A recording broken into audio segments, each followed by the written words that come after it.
Chapter 1883. If one stood at the top of the big Lotus Peak and looked down, the two mountain paths in the north and south were like two dragons lying majestically on Mount Wudong. As a famous scenic spot on Mount Wudong, the elephant pool was even more crowded.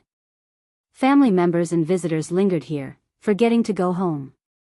There was a Jianghu man with a loud voice standing on the bluestone beside the pool, talking loudly about the various wonders and anecdotes of the elephant pool. He said that the Wudang senior sword maniac Wang Xiaoping had once secluded himself to comprehend the sword here, which led to the soul-stirring battle with Wang Xianji of the martial emperor city. He also said that the current Prince Liang had practiced his blade here for many years.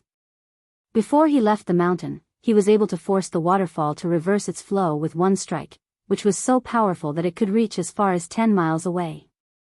The young men and women who listened were all swayed. They were still inexperienced but still looked forward to the young heroes of Jianghu. Everyone was overwhelmed with emotion, as if they had personally witnessed the peerless demeanor of the young martial arts master. There was a pavilion near the elephant pool.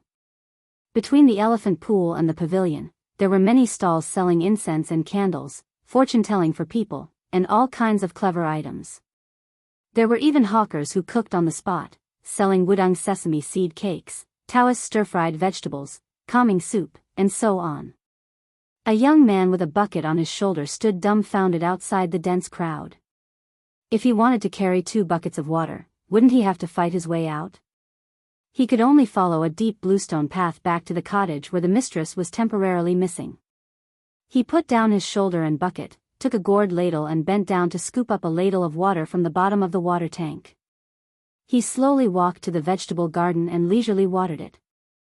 After autumn, the greenery of the vegetable garden was not as rich as in spring and summer. It looked a little lonely. He finally squatted at the edge of the vegetable garden with the gourd ladle and wandered thousands of miles. The peach blossom sword deity stood up and walked toward the hut after sensing a familiar aura. He saw Dong Tai, who was leading the donkey, standing outside the short bamboo fence. The peach blossom sword deity didn't push the donkey away until he saw its owner. He fastened the reins and sat down on the small bamboo chair the young man brought over, his buttocks cold. Because Su Fengnian was carrying Li Ti on his back, he was able to reach the summit earlier than Dong Tai. "Have you been to LV Zuding?" he asked with a smile. Dong Tai nodded. "If it wasn't for that tablet, I wouldn't have recognized it." Su Fengnian asked again, "How's the calligraphy?" Dong Tai said indifferently, "Boring." Su Fengnian said with a clear conscience, "When I left the mountain, I wasn't even in the first rank. It's normal for me to be lacking in spirit." It turned out that the simple LV Zuding was built 700 years ago. According to the records of the county, before the young LV Zuding made Mount Wudang a place of cultivation, he climbed the mountain alone with a sword. When he was halfway up the mountain, he looked into the distance. An old man holding a walking stick appeared and asked LV Zuding, who was not famous at the time, about the way of immortality. LV Zuding gave him a prophecy and helped him to attain immortality. In the end, there was a poem that spread widely. It was said that it was written by LV Zuding. "Walking alone, sitting alone, I don't know the world. Only the old locust spirit knows that the immortals have passed." The poem was carved on an ancient tablet by the Wudang Taoists, but the writing was eroded by time. Before Su Fengnian went down the mountain to practice his saber, a young martial granduncle riding a bull was pushed out by his senior brother. He asked Su Fengnian for the tablet inscription that was changed to cursive. Dong Tai looked around, happy and content. Su Fengnian joked, "There are so many martial arts masters on Mount Wudang now. Just in Nanjiang, there's the master saber master Mao Shulang, Qing Baishuang, who's trying to become the scholarly sage, Ji Lu, and Wei Miao and Shui Songguan in Shu and Zhao." Dong Tai's words were shocking. "When I was climbing the mountain just now, I saw Gu Jiantang, and then I saw Xianyuan Qingfeng in the LV Zuding." Su Fengnian frowned. "It's not strange that I didn't notice Gu Jiantang climbing the mountain, but Xianyuan Qingfeng was close at hand." Dong Tai hit the nail on the head. During the battle outside Great Peace City, Chao Chongqing seemed to favor this woman who blocked the way. Xianyuan Qingfeng benefited greatly from this, and now he's only a step away. Su Fengnian sighed. So that's how it is. The opportunities of this woman in charge of the great snow plains can't be explained with common sense. Lu Songtao, Zhao Huangchao, Wang Xianji, and Chao Chongqing, they either taught her everything or enlightened her. In the end, she became one of the few masters in the world. Dong Tai said with a bit of sarcasm, "You missed out on the most important person, didn't you?" Su Fengnian's face was immediately filled with embarrassment. Dong Tai suddenly asked, "Do you need me to help you block Gu Jiantang, whose intentions are unclear?" Su Fengnian only felt confused. He didn't know why this aloof peach blossom sword god would suddenly be so kind. After all, Wang Xianji had already come to a conclusion about Dong Tai's character. The general idea was that Dong Tai was extremely passionate about the sword, and was the most emotionless. Therefore, he was the most compatible with the way of the heavens. Moreover, Gu Jiantang, who was on the cusp of the Liang imperial court, left his territory without permission and chose to travel incognito to Mount Wudong. It could be said that he had entered the hinterland of Biyao alone. It was obvious that he wouldn't cause any trouble on Mount Wudong.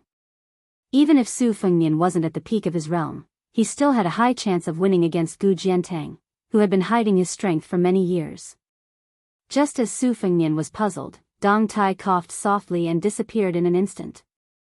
Su Fengnian subconsciously looked towards the purple bamboo fence and found that even the old donkey had disappeared. With an ashen face, Su Fengnian turned his head stiffly and looked over. Sure enough, in the garden at the northeast corner of the thatched cottage, some of the greenery that had been growing well had been eaten away. It was like a landscape painting by a famous master that had been dug out by an ignorant child. Previously, a white-robed monk had turned around and walked into the cottage with a kitchen knife. Su Fengnian did the same. Gnashing his teeth, he ran back to the thatched cottage and quickly took down the cold knife hanging on the wall. After leaving the cottage, he angrily said, "Dong Tai. If you have the guts, don't run. I'll treat you to donkey roasted meat tonight." As a martial arts evaluation grandmaster, Dong Tai deliberately concealed his aura. Even Su Fengnian couldn't find any clues. Su Fengnian squatted on the ground and sighed. It was really a mother-***** disaster. Sometimes, when God punched you, he didn't give you a date to eat, but another punch to the head. When Su Fengnian caught a glimpse of a dress from the corner of his eye, he felt as if he was struck by lightning. When it rains, it pours. Su Fengnian was worthy of being called a king with a different surname and a great pillar of the country. He made a prompt decision. Regardless of whether he could hide for the first time or not, if he could hide for one more day, he would live for one more day. Therefore, when Su Fengnian was about to leave, Jianghu's voice filled with grief and indignation came from behind. "Surnamed Su. You're dead today." Chapter 1884. Carrying the red sandalwood box on her back, Jianghu suddenly soared into the sky with her sword. She stepped on the great Liang dragon sparrow sword. After the flying sword suddenly stopped, she looked down at the entire big lotus peak with her red eyes. Her murderous aura was shocking. It was unimaginable that a small vegetable garden could make two grandmasters regarded as a pool of thunder. Su Fengnian was out of Jianghu's expectations. Not only did he not directly slip down the mountain, he did not even go too far. Instead, he slyly hid in the crowd near the elephant washing pond. He squatted behind a crowded stall and bought 2 pieces of Wudang sesame seed cake from the still charming lady boss. He chewed and swallowed very slowly, as if he was tasting his last meal. The lady was also curious about why this handsome young man squatting by her feet was not willing to sit down. She blushed. Could it be that he had that kind of thought? She did not have too many ripples in her heart. She only felt that if she knew the situation would be like this, she would have asked for 2 more copper coins from him. Next to this stall was an old Taoist with a goatee who was interpreting the marriage fortune sticks for people. He was wearing an old Taoist robe that was heavily mended. Looking at the style, it was obvious that he was not a Taoist from Wudang Mountain. On the small table, there was a large bamboo pot that was polished until it was shiny, allowing customers to draw lots and then interpret the fortune sticks to receive money. Su Fengnian looked up and was surprised that this stall's business was booming. There were no less than 30 to 40 devotees waiting to draw lots. The old Taoist calmly sat behind the table, squinting his eyes and twirling his beard. The customer opposite the table was a graceful young woman. She was probably a pilgrim from Gangnam-do who came all the way to Wudang Mountain to burn incense. Although she was not tall and her face was slightly immature, the weight of her chest was very heavy. The old Taoist calmly lifted his but slightly to glance at her waist. TSK, what a small waist. He was worried that her waist would be blown apart by a gust of wind. Su Fengnian couldn't help but curse silently. When he was down and out, he had also done this kind of business without any capital, but he had never encountered such a good situation. Often when the bustling temple fair was over, there were no customers with a pair of hands. Looking at Su Fengnian's expression, the woman chuckled softly and said, "Gongzi, although this old immortal Wu is not a Wudang Taoist, within a radius of 100 li, I have heard that his marriage fortune stick is extremely effective. I have seen with my own eyes that quite a few rich young ladies from Liangzhou came here to draw lots. There were even people who rushed over to give money to elder immortal Wu after they got what they wanted. At most, each person gave 10 taels of silver. It was truly a sincere heart." Su Fengnian took a big bite of Wudang spring sesame seed cake and said snappily, "If I set up a stall here to ask for money, I would also be willing to spend money to hire some women to act. Over time, even if it doesn't work, it will still work." The woman didn't know whether to laugh or cry. As a widowed lady, she also went next door to draw lots with more curiosity than hope. After hearing this young customer boasting so much, she couldn't say anything unpleasant. She could only say, "Gongzi, you really love to joke." Su Fengnian dismissed it with a smile. After the young lady with a slender waist and spectacular breasts shook a lot, she held it tightly in her hand and looked down timidly. She was at a loss. She stretched out her hand to hand them the marriage fortune stick and asked delicately, "Taoist priest, what is the meaning of this stick?" Perhaps she was a woman from a big family. When she handed over the stick, her 2 fingers carefully clamped the end of the stick. She was a bit regretful that he couldn't take advantage of the opportunity to take advantage of the old Taoist priest. He lowered his head to look at the stick in his hand and then solemnly looked up at her. He then picked up the teapot and drank a mouthful of tea to moisten his throat. He then slowly said, "This is the 28th stick." The young lady was uneasy and waited for him to continue. The old Taoist priest smiled, "Young lady, don't worry. Although it's not the best stick, it's still a good stick. It means that if you can't get the person you like this time, you must remember not to be discouraged. There will always be a day when you see the light at the end of the tunnel." The young lady, whose forehead was already sweating, was relieved. She was full of smiles.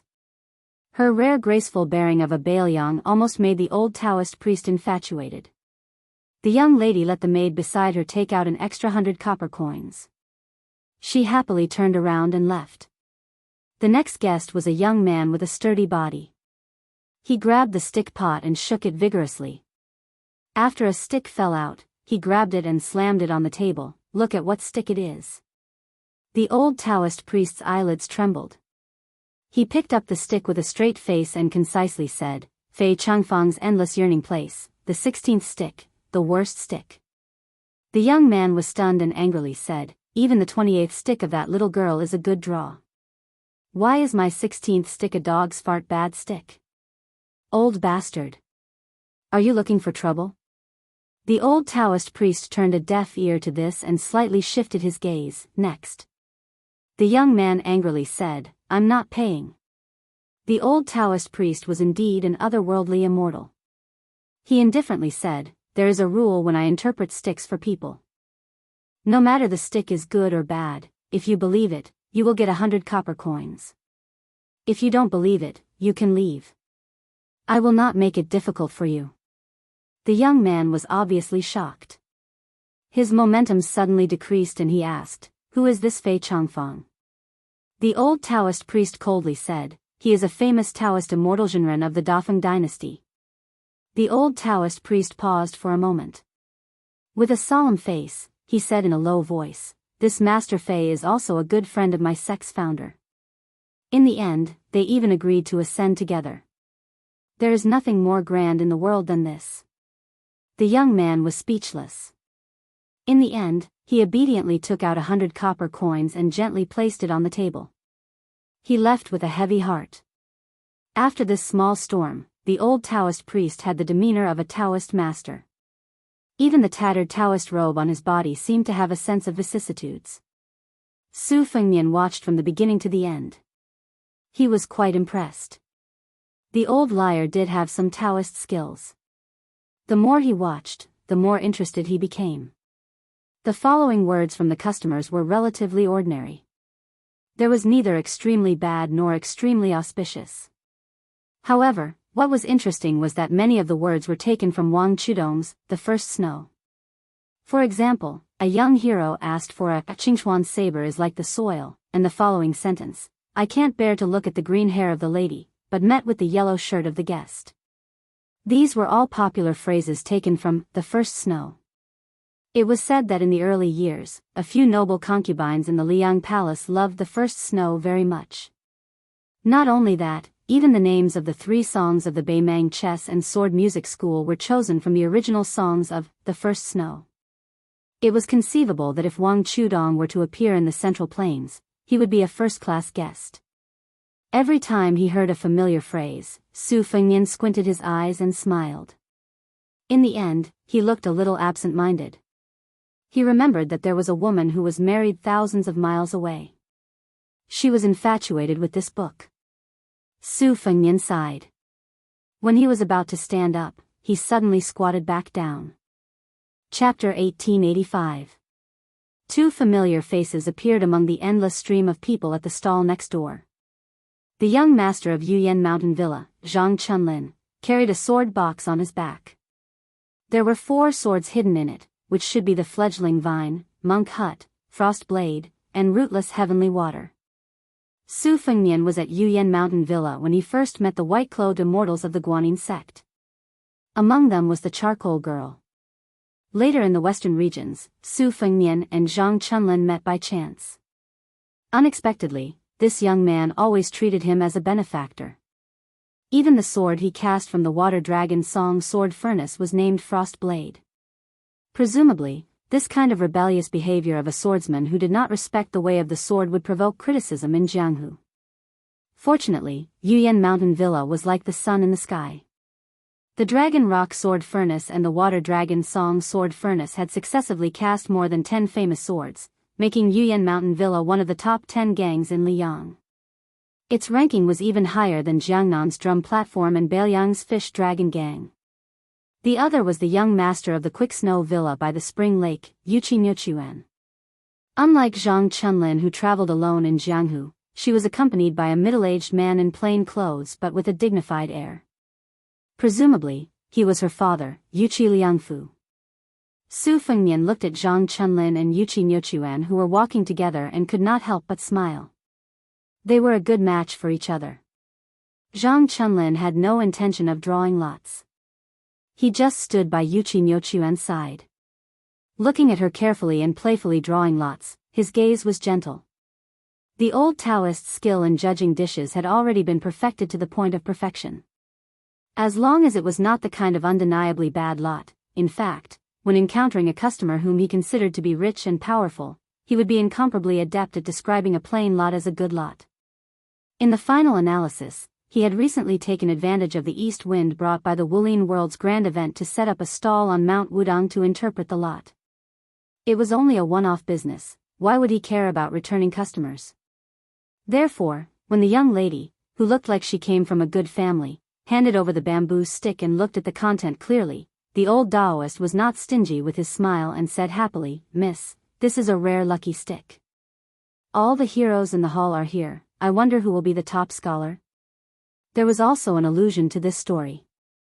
It was said that after the previous emperor unified the Central Plains, he opened the imperial examinations for the first time. When he saw all the outstanding talent standing in the main hall, he was very pleased and thus asked this question. "The meaning of this lot is very good. I believe that you don't lack good pursuers around you." Actually, I don't need to say anything more. I just want to say one more thing. It's better if you don't get blinded by your choices and waste your time.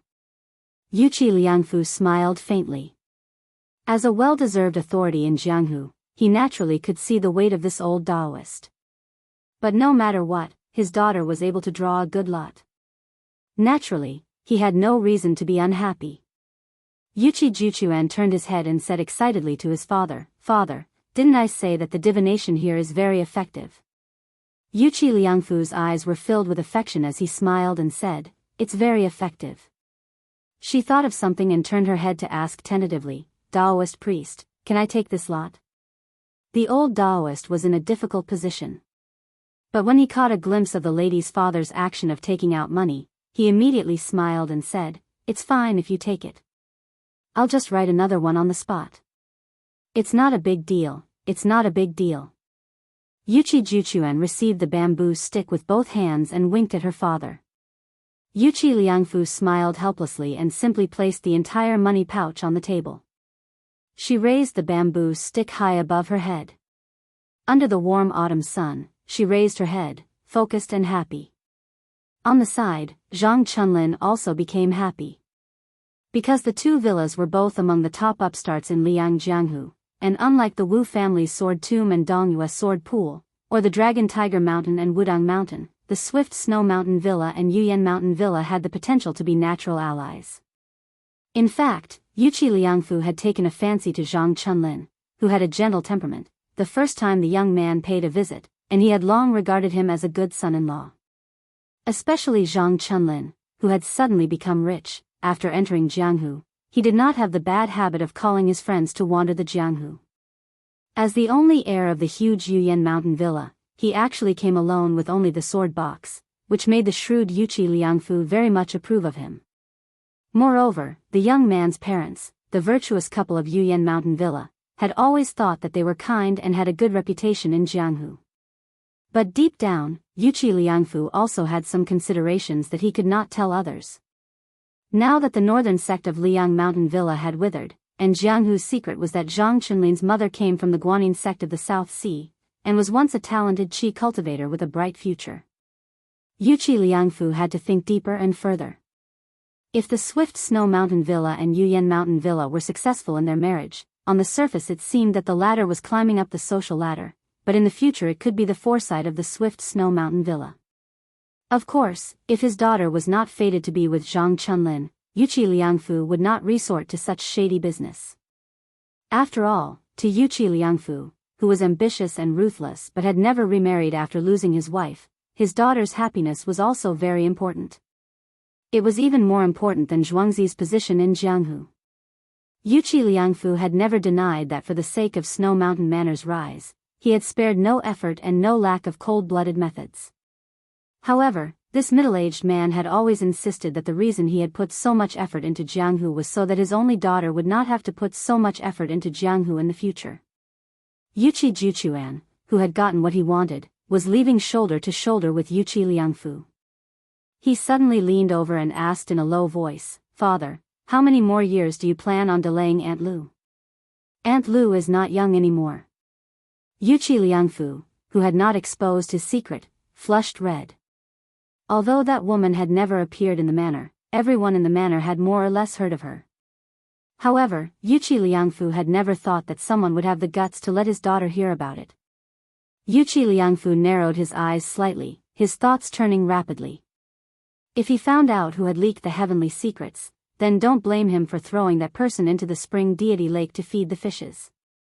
Yuqi Juchuan seemed to be completely unaware of her father's unsightly expression and gloomy thoughts.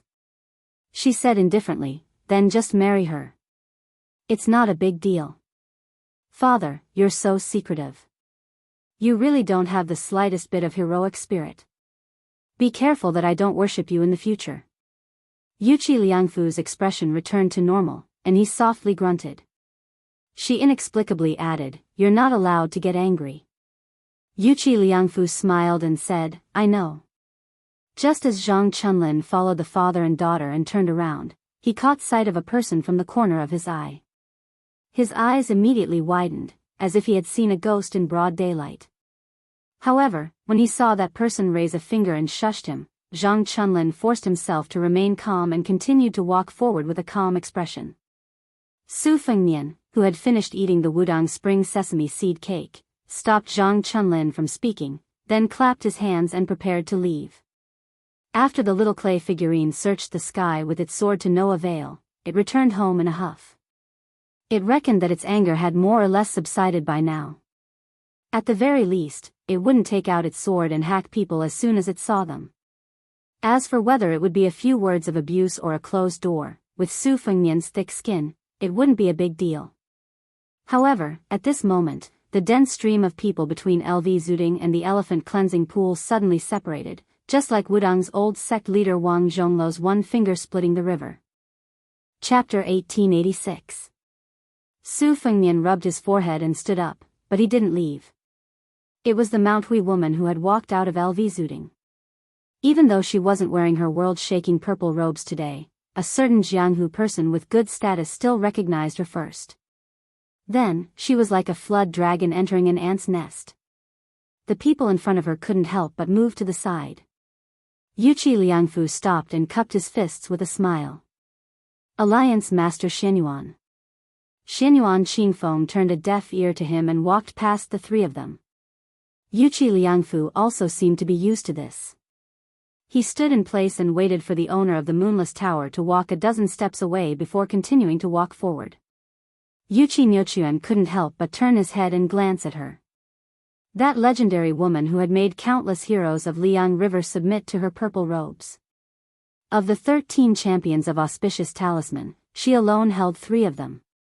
It was rumored that she had once rejected the current emperor, and even rumored that she comprehended immortality by watching the snow for a night on the Bull Mound. Yuqi Nyochuan murmured in a small voice, "She really is a beautiful woman, but cold as ice." Yuqi Liangfu hurriedly glared at his daughter. Xianyuan Qingfeng walked straight to the old Daoist stall. The latter swallowed his saliva and didn't know what to do. She looked down at the silent elder Immortal Wu and calmly asked, "Is it effective?" The old Daoist wasn't blind, nor was he deaf. After learning of this beautiful woman's unique identity, he didn't have the guts to have any devious thoughts even if he were to suddenly become a true Daoist master. Xianyuan Zi's mood swings in the Great Snow Plateau were known to almost everyone in Liyang. She dared to obstruct Wang Xianji of Martial Emperor City on Guangling River. She dared to obstruct the king of Beiliang, Su Fengnian, outside Great Peace City. She dared to obstruct Chao Chongqing outside Great Peace City. She dared to act so crazily because she was Xianyuan Zi. No matter how big Liang River was, how many people could be so unreasonable and crazy? Thus, when the old Daoist heard her question, he braced himself and replied with trepidation, reporting to Alliance Master, "It's not very effective." He really didn't dare to boast. If he didn't meet her requirements, wouldn't he be digging his own grave with a hoe? Xianyuan Qingfeng's lips twitched. Oh. The old Daoist knew that things were not going well. He quickly said, "It works most of the time, but I can't guarantee that it will work every time." Su Fengnian, who was watching from the side, admired the old Taoist's quick-wittedness from the bottom of his heart. In any kind of swindling in the world, the most important thing was to be able to make the word sound. Only then could one be in an invincible position. Ordinary people couldn't do technical work. Unfortunately, he was embarrassingly short of money and had no way to reward her. Xianyuan Qingfeng's face was expressionless. He reached out and grabbed the bamboo tube that contained 108 marriage sticks. He raised his arm slightly and shook it gently. Her wrist, which was as smooth as jade, slowly twisted. Every time the pot turned, the old Daoist's heart would tremble. In the past, it meant that he would receive 100 copper coins, but now, it was very likely that he would lose his life. Finally, a stick jumped out of the bamboo tube. After she twisted it, she slowly said, "2 lives in one body, a lonely shadow." "What number is it?" The old Daoist even had the thought of dying. Did this lousy stick still need him to interpret it? The old Daoist almost collapsed on the bench. He said with a trembling voice, "It's the 84th lot." On the verge of death, the old Taoist suddenly had an idea. He gathered his courage and said loudly, "Alliance Master.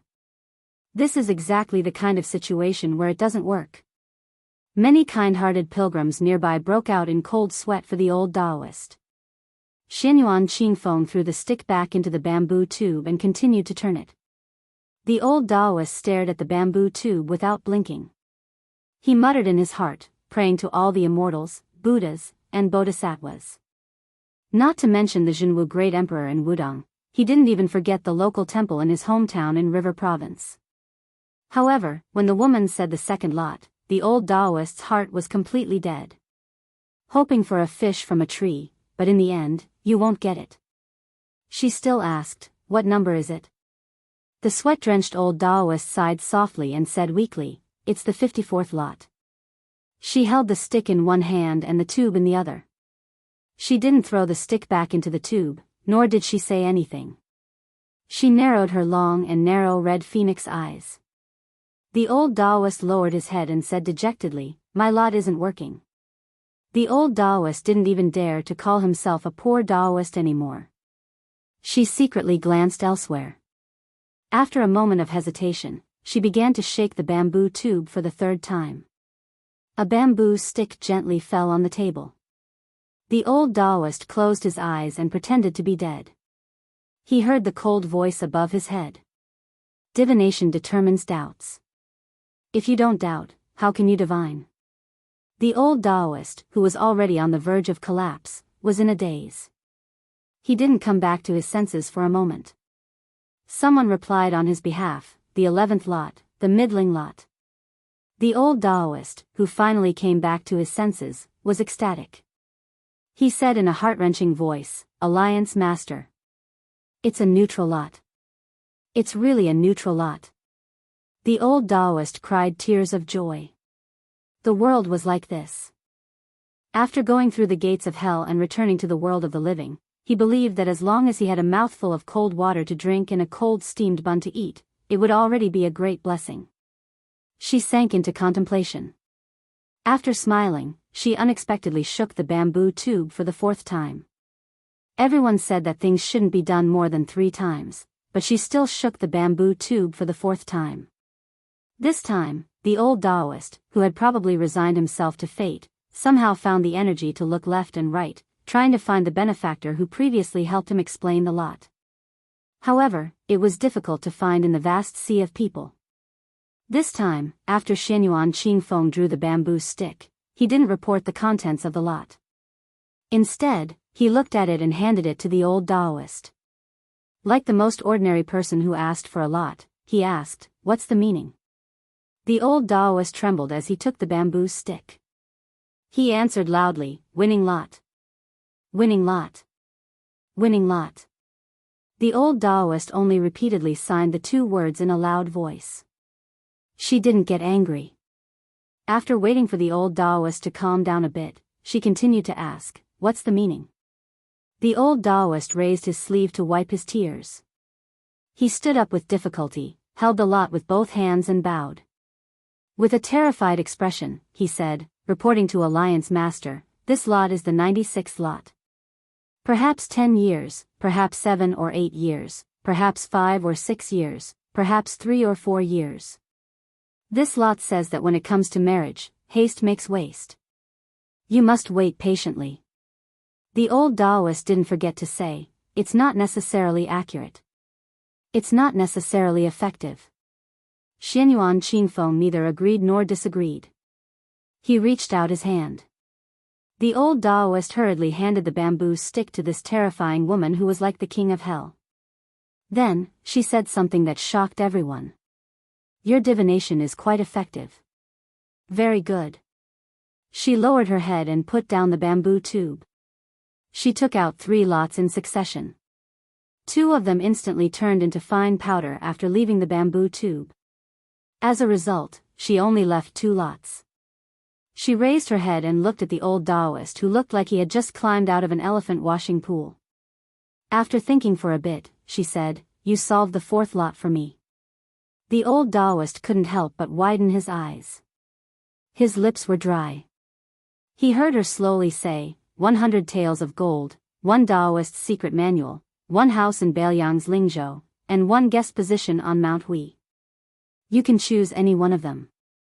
The old Daoist cried tears of joy again. With tears streaming down his old face, he said, I want to go to Mount Hui. I want to be a guest in Great Snow Plains. Xinyuan Qingfeng turned and left with a cold expression. She took the 2 marriage lots with her. Chapter 1887. The old Daoist stood there and muttered to himself. No one knew what he was mumbling to himself. Suddenly, he kicked the bench away and laughed out loud. Why would I want to be a Daoist priest? From today onwards, I'm a guest of Mount Hui. A first-class one. It was obvious that even if the old Daoist continued to open his stall, no one would be interested in asking for divination. Suddenly, a teasing voice sounded in the old Daoist's ears, Old immortal, this is Mount Wudong, which is full of Daoists.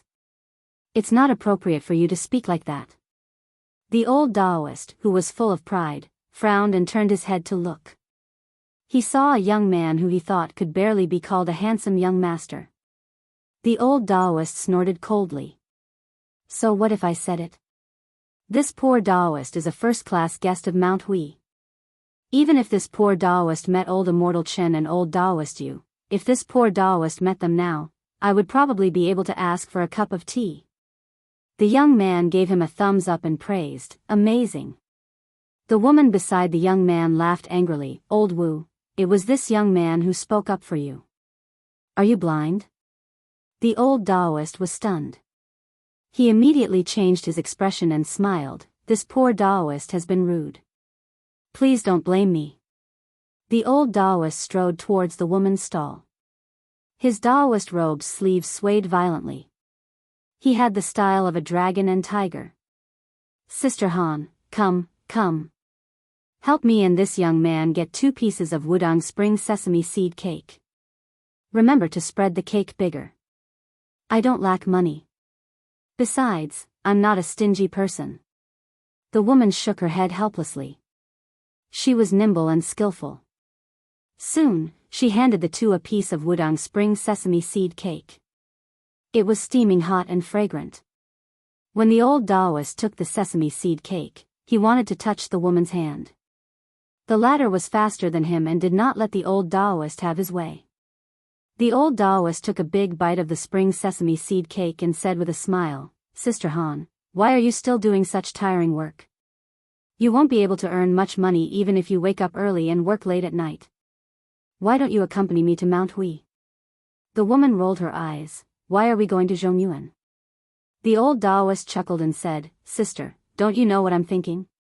The woman was stunned at first, then she flew into a rage out of humiliation. Scram! The old Daoist did not give up and said, Sister, didn't your man die a long time ago outside the Liangzhou Pass? So what if he remarried after so many years? Your family is so pitiful. It's good to have a reliable man to take care of you. What's more, didn't you ask Big Brother to read the lot before? The woman, who was already extremely angry, turned pale. She took a few steps forward, grabbed the spring sesame seed cake in the old Daoist's hand, and threw it to the ground. Scram! No matter who I sell spring sesame seed cakes to, I won't sell them to a disgusting person like you. No matter how much money you give me, I'll still find it dirty. The old Daoist wasn't angry, but he said regretfully, Sigh, Sister Han, you're a good woman, but it's a pity you don't have the life to enjoy life. Forget it, forget it. Let's just assume that we're not fated to be together. The woman no longer paid any attention to this disrespectful old man. The old Daoist sighed to himself, then turned to the young man and said with a smile, All right, this poor Daoist can only go to the Central Plains to enjoy life. The green mountains never change, and the green water flows forever. Young master, if you want to go to Mount Hui in the future, just mention this poor Daoist's name. The young man smiled and said, All right. The old Daoist left in a carefree manner. The young man asked, Old Daoist, you don't even want the stall anymore? The old Daoist didn't turn around.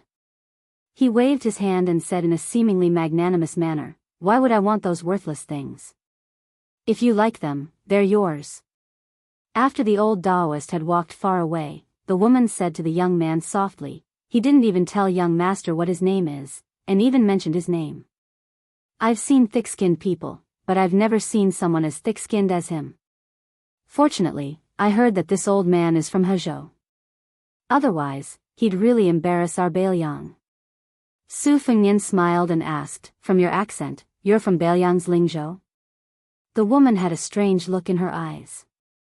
After a while, she said, young master, why are you asking this? Su Fengnian, who was swallowing Wudang spring sesame seed cake, almost choked. The woman covered her mouth and laughed, look at how scared you are, I'm just teasing you. Su Fengnian didn't know whether to laugh or cry. He ate the spring sesame seed cake as he walked to the stall next door. He lifted the bench and turned his head with a smile, sister-in-law, the guy who treated me to spring sesame seed cake ran away. Why don't I help you solve the lot and treat it as money for the cake? After the commotion caused by the woman with a frightening aura, the business of the woman's stall had become cold and cheerless. She sat on the bench and gently patted her waist. She looked at the young man with a gentle smile and asked suspiciously, you know how to solve the lot? Su Fengnian nodded and said, it's my old profession. The woman shook her head and smiled, young master, you're not as good as that old man. I won't fall for it. Don't worry, I'll treat you. Su Fengnian asked curiously, sister-in-law, why did you come from Lingzhou to Wudang Mountain to set up a stall? The woman said calmly, my family is here. I came to the mountain to burn incense and pray for blessings a while ago. After seeing the scene here, I thought that I know how to do these things.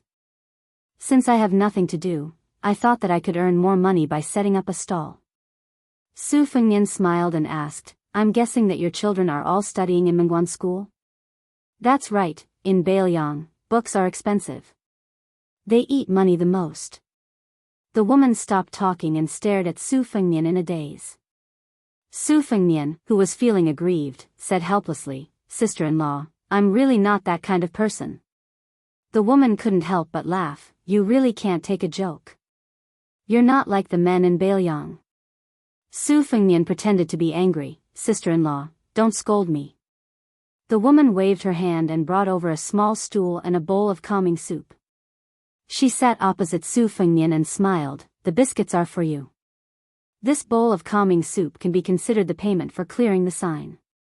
Sister-in-law, you can't read, so you can't lie to me.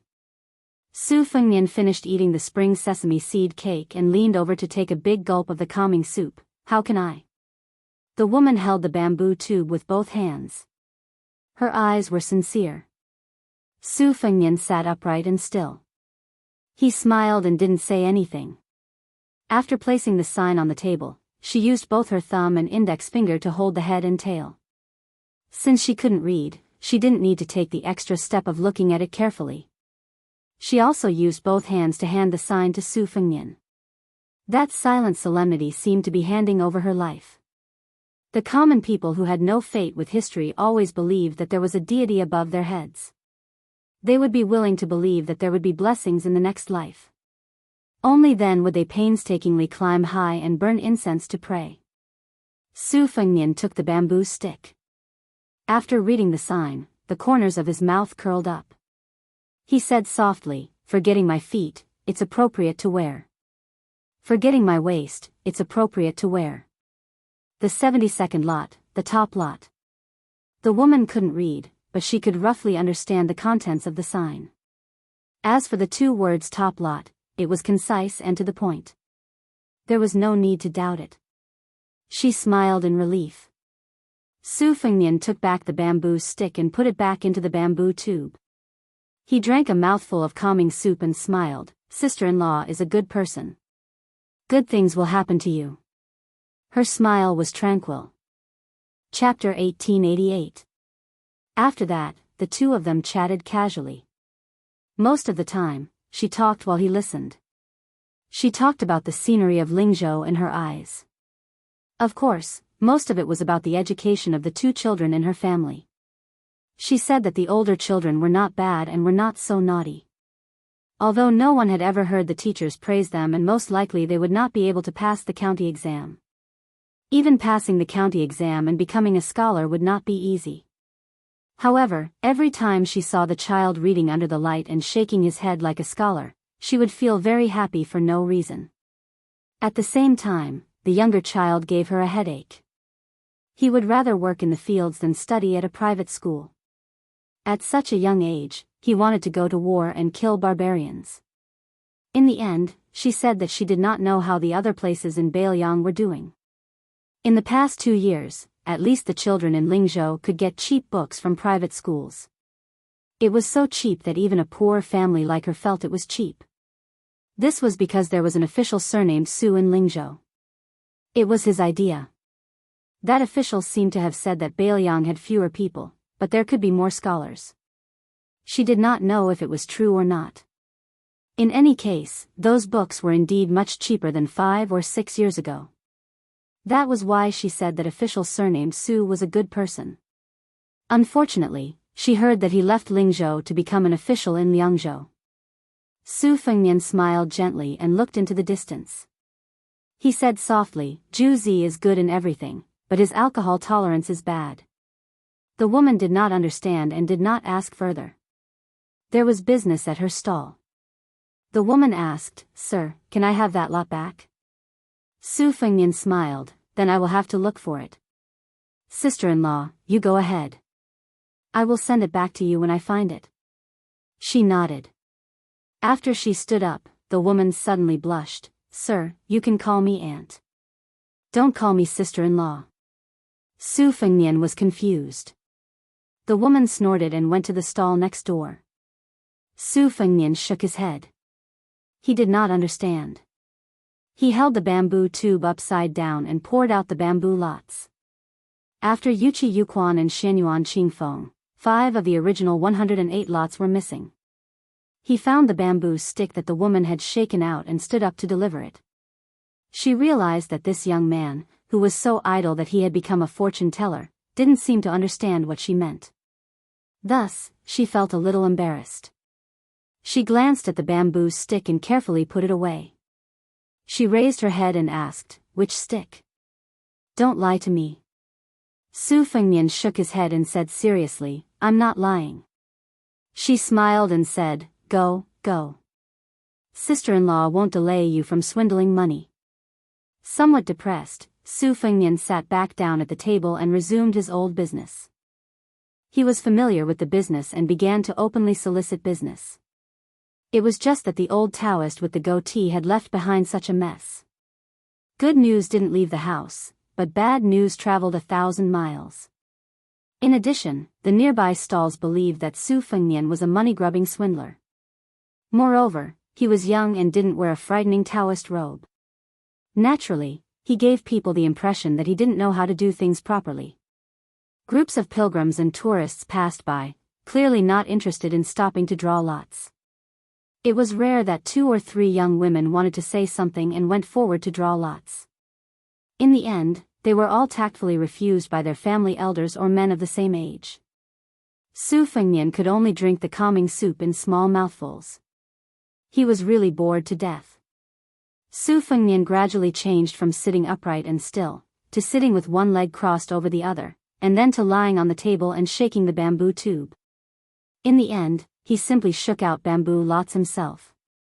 He didn't even look at the lot and casually threw it back. The woman next door wiped the sweat from her forehead and teased, How can you do business like this? The most difficult thing in the world is to take money from other people's pockets. Young master, you're really good. Su Fengnian sighed and said, Do you really want me to borrow a Taoist robe from Wudong? The woman was puzzled and said, Young master doesn't seem like someone who lacks money. Do you really care about that little bit of money? Su Fengnian subconsciously glanced in the direction of the thatched cottage and said with a gentle smile, My wife is the most useless. She only likes to collect copper coins. No matter how big or small they are, she doesn't dislike them. She's just like a miser. The woman was overjoyed. It's a good thing your wife isn't here. Then she advised, Women are all like this. Young master, you should be more open-minded. Su Fengnian deeply agreed, swallows eat mud, many little drops make a mickle. This is the truth. The woman let out a long breath and raised her hand to stroke the hair on her temples that was soaked in sweat. Sister-in-law will go back first. Su Fengnian asked curiously, going down the mountain so early? There are so many things scattered here and there. Can you move them? She pointed to a young woman who was slowly walking over from the mountain road outside LV Zuding and said with a smile, she's my niece. She sells rouge and face powder at Yuqingguan, which is higher up the mountain. I reckon she's already sold out. In the past, she would come even later to help me. Today, I'll be lazy and go down the mountain early.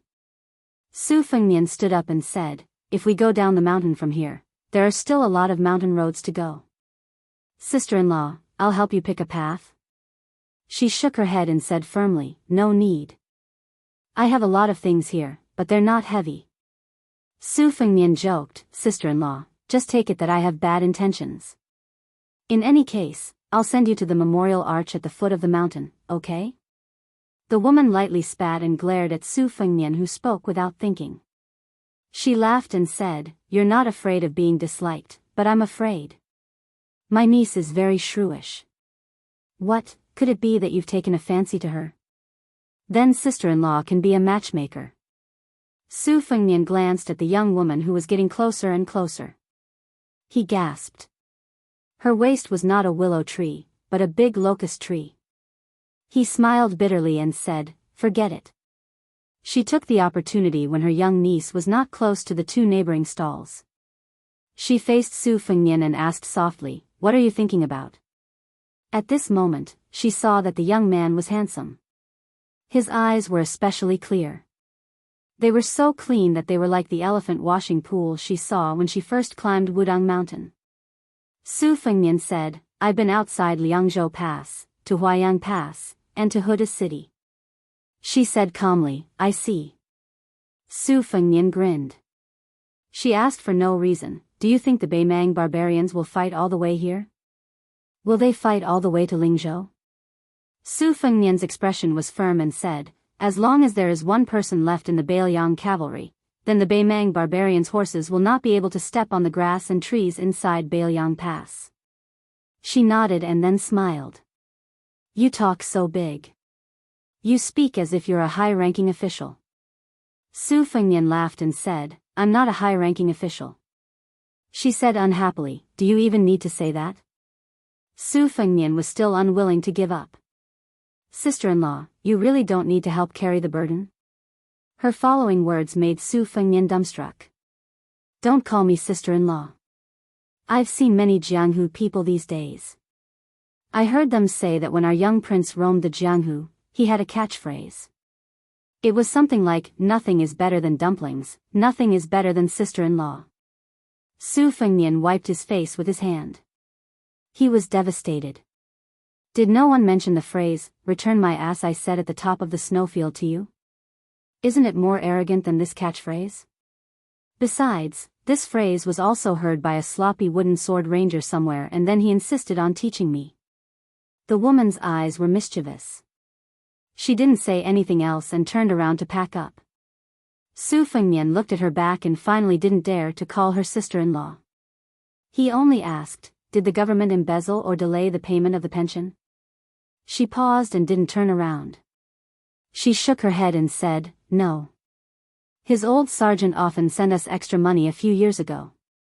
It wasn't last year. She paused and then said softly, I only heard this spring that the old sergeant died in Huda City. She didn't turn her head after that. She knew that the first marriage lot she shook wasn't the bamboo lot in her arms. She didn't know how to read, but she remembered the number of words on the lot. But this wasn't an important matter. Commoners, no matter how hard their lives were, as long as there was hope, they could grit their teeth and live. Her hope was the two children. As for whether the lot she shook today was good or bad, it didn't matter. In the end, before she and her niece took the burden and left, she inadvertently saw the young man who always gave people the impression that he was clean. He sat behind the table with his back straight and his hands clenched in his lap. He was quiet. He didn't look like a young man, but more like an old man. The spring breeze was far away and he could only silently bask in the warm autumn sun. Chapter 1889. In front of the brand new thatched cottage in the quiet part of Big Lotus Peak, it had never been so lively. The white-robed monk was tall, but he gave people the feeling that he was in perfect harmony. The string of beads on his chest was dim in color, obviously different from the precious Buddhist beads of the many great temples in the Central Plains. Since returning from a long journey to the west, he didn't have any beads, only a string of peachwood Buddhist beads. This string of beads was a token of love between him and his wife.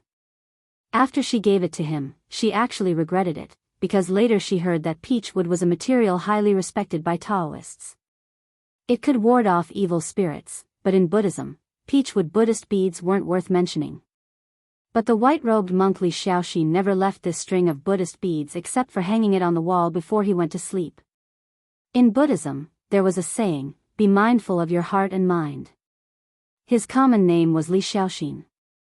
Therefore, when he entered the capital in white, the old emperor of Liang gave him a string of priceless 7 treasures beads, which he casually threw into a chest. After having a daughter, Li Shaoxin, his wife picked a dozen beads every now and then, weaved them into a ring and put it on her daughter's head. The little girl, who liked to run around the 2 Zen temples, didn't know the value of these beads and would soon lose them. Fortunately, no one in this family of 3 would feel bad. At this time, opposite the white-robed monk sat 3 Taoist priests from the 2 Taoist ancestral courts. Biyao, who had just been promoted to governor of Liangzhou, Qi Xianxia, who was also a Taoist priest of Mount Longhu, and Han Gui, who was from Qingshan Taoist Temple of Wudong. Not far away, Li Shaoxin, Wu Nanbei, the only disciple of the current Wudang leader Li Yufu, and Han Gui's disciple Qing Xian were squatting together, listening to Li Shaoxin talk about her soul-stirring Jianghu experiences. The white-robed monk's wife had already taken a nap. When she learned that the 3 Taoist priests had come, she leaned against the door and said, "There are so many of them. They don't come with good intentions." The white-robed monk smiled and said, "It's just a quarrel. Don't worry." She was still worried and said, "Then I won't prepare tea. Let them be thirsty, but you can find an excuse to come in and drink water." "Okay. Won't that be rude?" "Not at all. By the way, if you really can't beat them in an argument, remember to hit them but not their faces when you hit them. Otherwise, you'll be left with nothing to say. Got it?" "What, you can't beat them? Then forget it, let's have a peaceful chat." "Ha, when we're outside, harmony breeds wealth. We can beat them." "Oh. Remember not to hit them too hard. Our daughter still wants to play on the mountain for a few more days." "I know. Taoist priest, Taoist temple, Taoist." He asked, "Is Headmaster Li in closed-door cultivation at Small Lotus Peak?" "Of the Taoist priest. NN. Taoha."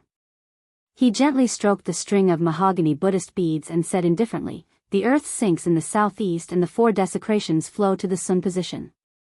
Han Gui wore a plain Taoist robe and a Dongxian scarf. He looked a little sad. Biyao, who had hurt his eyes from reading, narrowed his eyes out of habit, as if he had nothing to do with it. Qi Xianxia looked up at the rolling sea of clouds at the top of Big Lotus Peak. The white-clothed monk asked with a smile, "If you can't do what you want in life, even if you're 100 years old, you'll still die." Did Chao Zhangqing say it after he entered the Great Chu chessboard and waited for the imperial edict? Biyao shook his head. Chao Changqing's teacher, Li Mi, said that Chao Changqing was able to change from the scholarly sage to the tyrannical way. I'm afraid this sentence was the finishing touch.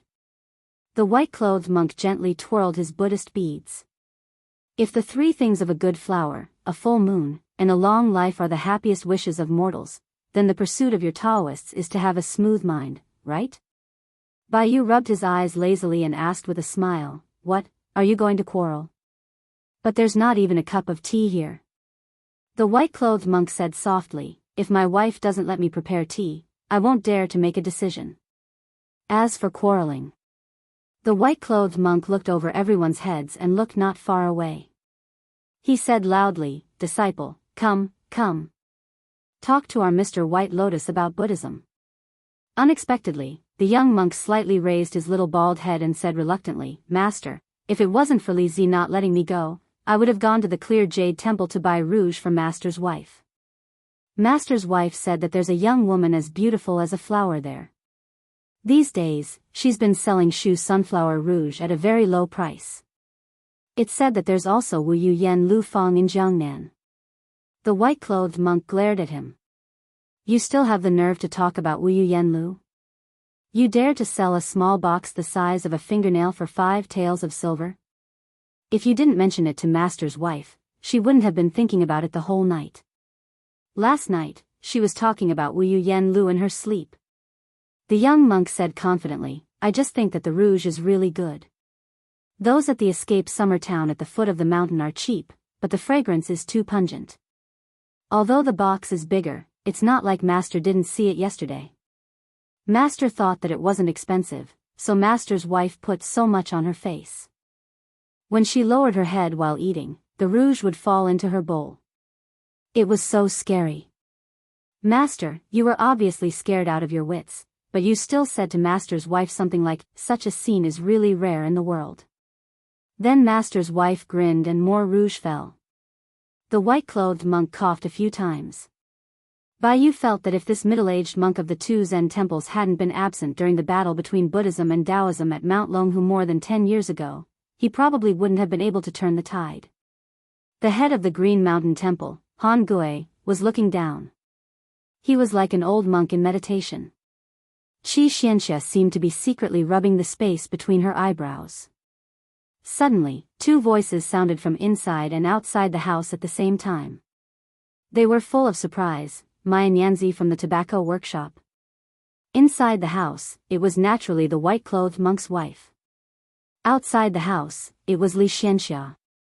The latter got up abruptly and ran into the house, shouting, Mother. Father recently hid 4 or 5 taels of silver under the box of scriptures. When he was hiding the money, I secretly saw it. Father told me to keep my mouth shut. But who am I? I'm Mother's daughter. Suddenly, there was a commotion in the thatched house. There was a rush of people rummaging through boxes and cabinets. The white-clothed monk looked up at the sky with a sorrowful expression. If outsiders didn't know the reason, they would definitely marvel at the solemn appearance of the Buddha who pitied the suffering of the world. When the 2 women, one older and one younger, walked out of the thatched house, the white-clothed monk rubbed his bald head and stood up. He said with concern, It's so sunny. Do you want an umbrella? His wife thought for a moment and waved her hand. She heroically said, My Yanzi is a rare thing. There won't be many left. What if we miss it? Li Xianxia began to give orders, Stupid Nan Bei, go get an umbrella in the house and quickly follow us. Qing Xian and Yufu, Wudong Mountain is your territory. Is there a path to Yuqing Temple? If there is, then lead the way. Tong Qing, who was now full of admiration for the heroine Li Xianxia, stuck out his chest and proudly said, Yes. Then the group of people majestically went to Yuqing Temple. The white-clothed monk didn't forget to look at their backs and remind them, the path is difficult. Walk slowly. As if he felt the atmosphere was a little awkward, the white-clothed monk sat back on the small bench and looked at Biyao. He casually found a topic. I heard that Mr. Bai Lian has 3 fears and 2 joys. Biyao nodded, there are 3 fears. I'm afraid of thunder, afraid of walking, and afraid of Zhao Ningxian asking questions. There are 2 joys. Reading to the eye and speaking to the heart. The white-clothed monk was puzzled, Zhao Ningxian.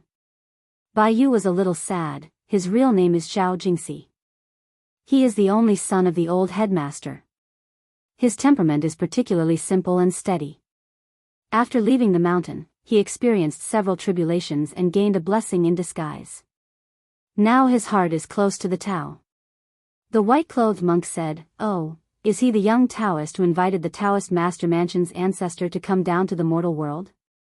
In the end, Su Fengnian smashed the Jianghu Great Emperor's image with one slap. Biyao smiled bitterly and said nothing. The white-clothed monk seemed to have a deep prejudice against the young lord. He said angrily, If you want to fight, then fight. Why do you have to pretend to be mysterious? What's the difference between you and a child crying and going home to ask for help from the elders? Especially that Su Fengnian, he's even more outrageous. He's bullying others with his power. What a disgrace. Biyao, who was now a retainer of the Su family, in Biyao, tactfully shut his mouth. The white-clothed monk snorted, "My daughter has never complained in front of me.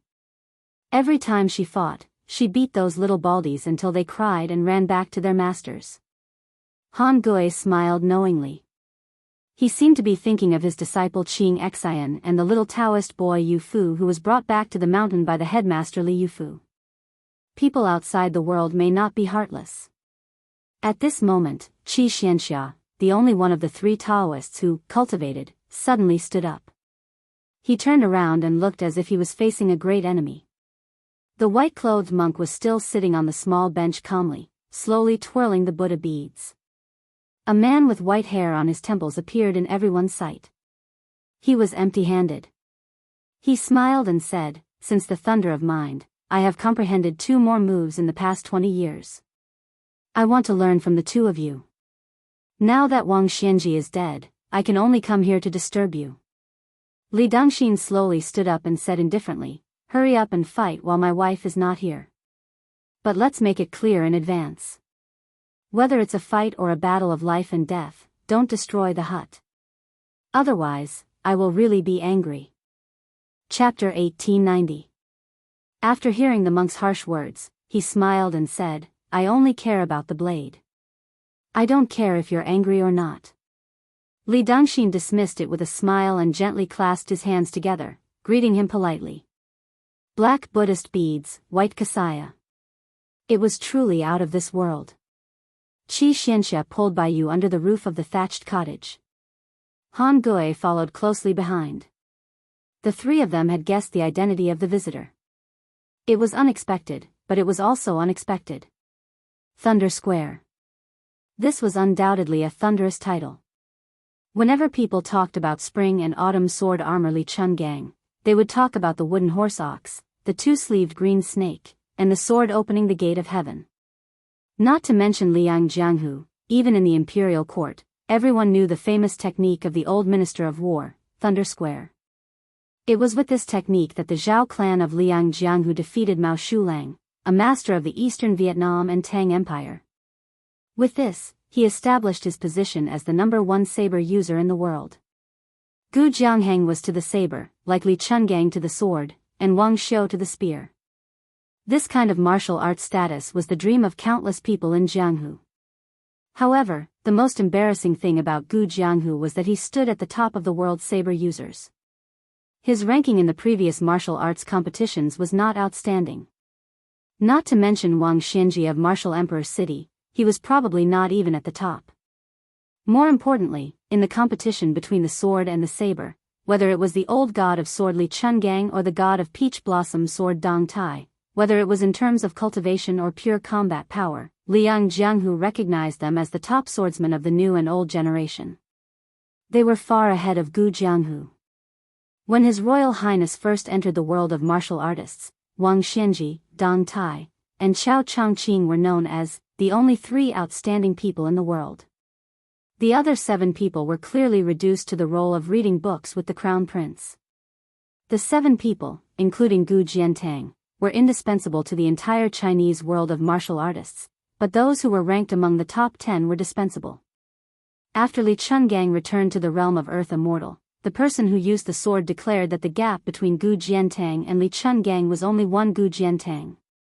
In these 20 years, Gu Jiantang, who had been in charge of Great Peace City's Gu Lu for a long time, had never sparred with anyone. After that, he led the military of the 2 Liao countries with the title of Pillar of Great Peace and rarely came out.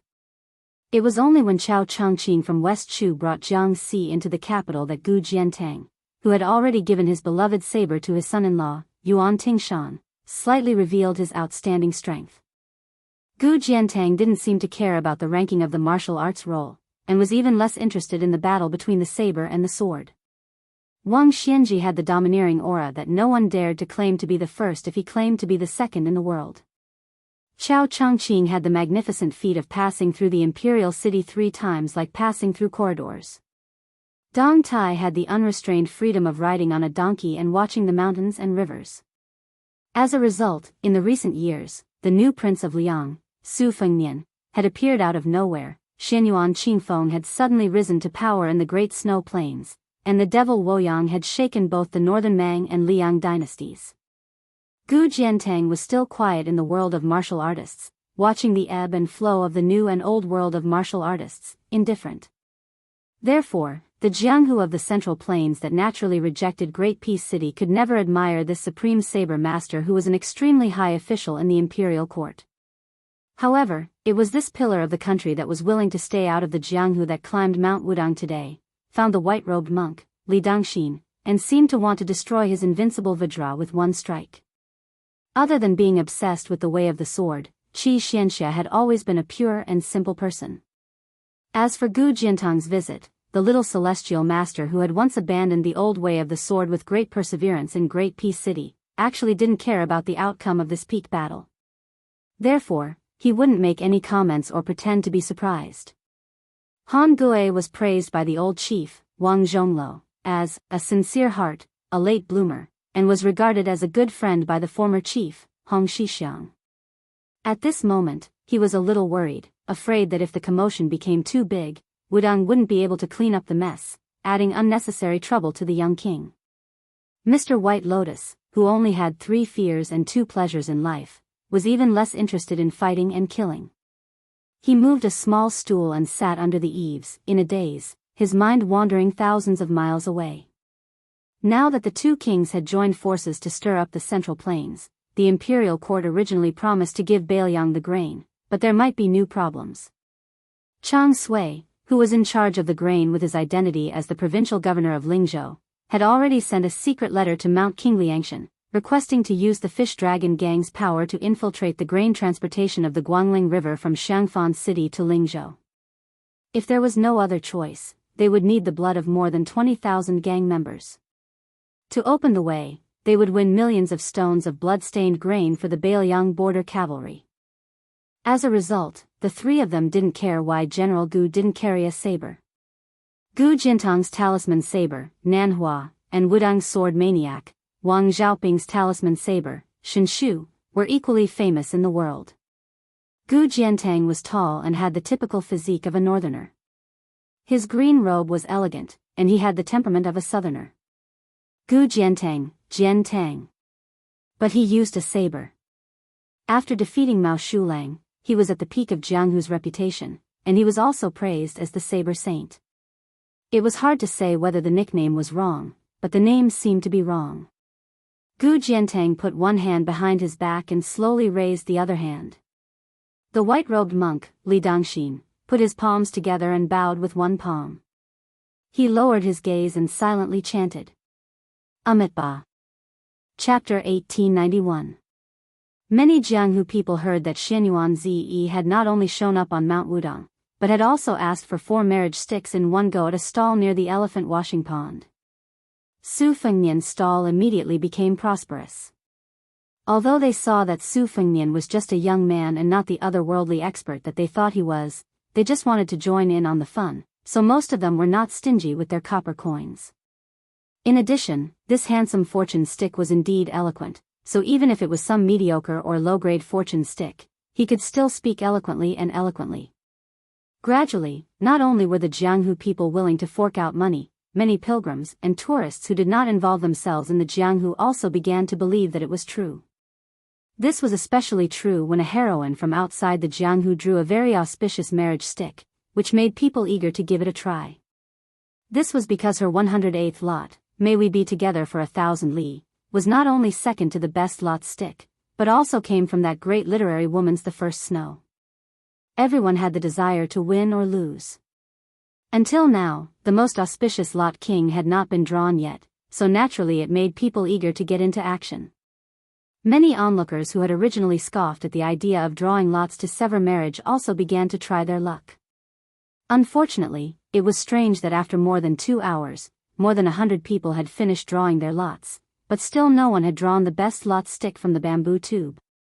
This kind of scene where people were still hugging their pipa and covering half of their faces, thoroughly made people want to win in one move. Many people who did not believe in heresy simply drew their lots again. Everyone saw that the young man who explained the lot drank bowl after bowl of wudang calming soup. The copper coins were 100 copper coins and 100 copper coins. Therefore, the large and small copper coins on the table could be said to be piled up into a mountain. It was extremely spectacular. The young vassal king, who had made a lot of money, explained to a strong man who had shaken the lot stick 3 times. He reached out his hand to cover the lot stick and suddenly said loudly, "Let's close the stall, let's close the stall. Today is not the day to break a marriage." Behind the man whose face was full of resentment, a young man who had waited bitterly for nearly an hour suddenly jumped up and scolded, "Surnamed Su. Are you playing with me?" Su Fengnian rolled his eyes and began to collect the copper coins. That person slapped the table.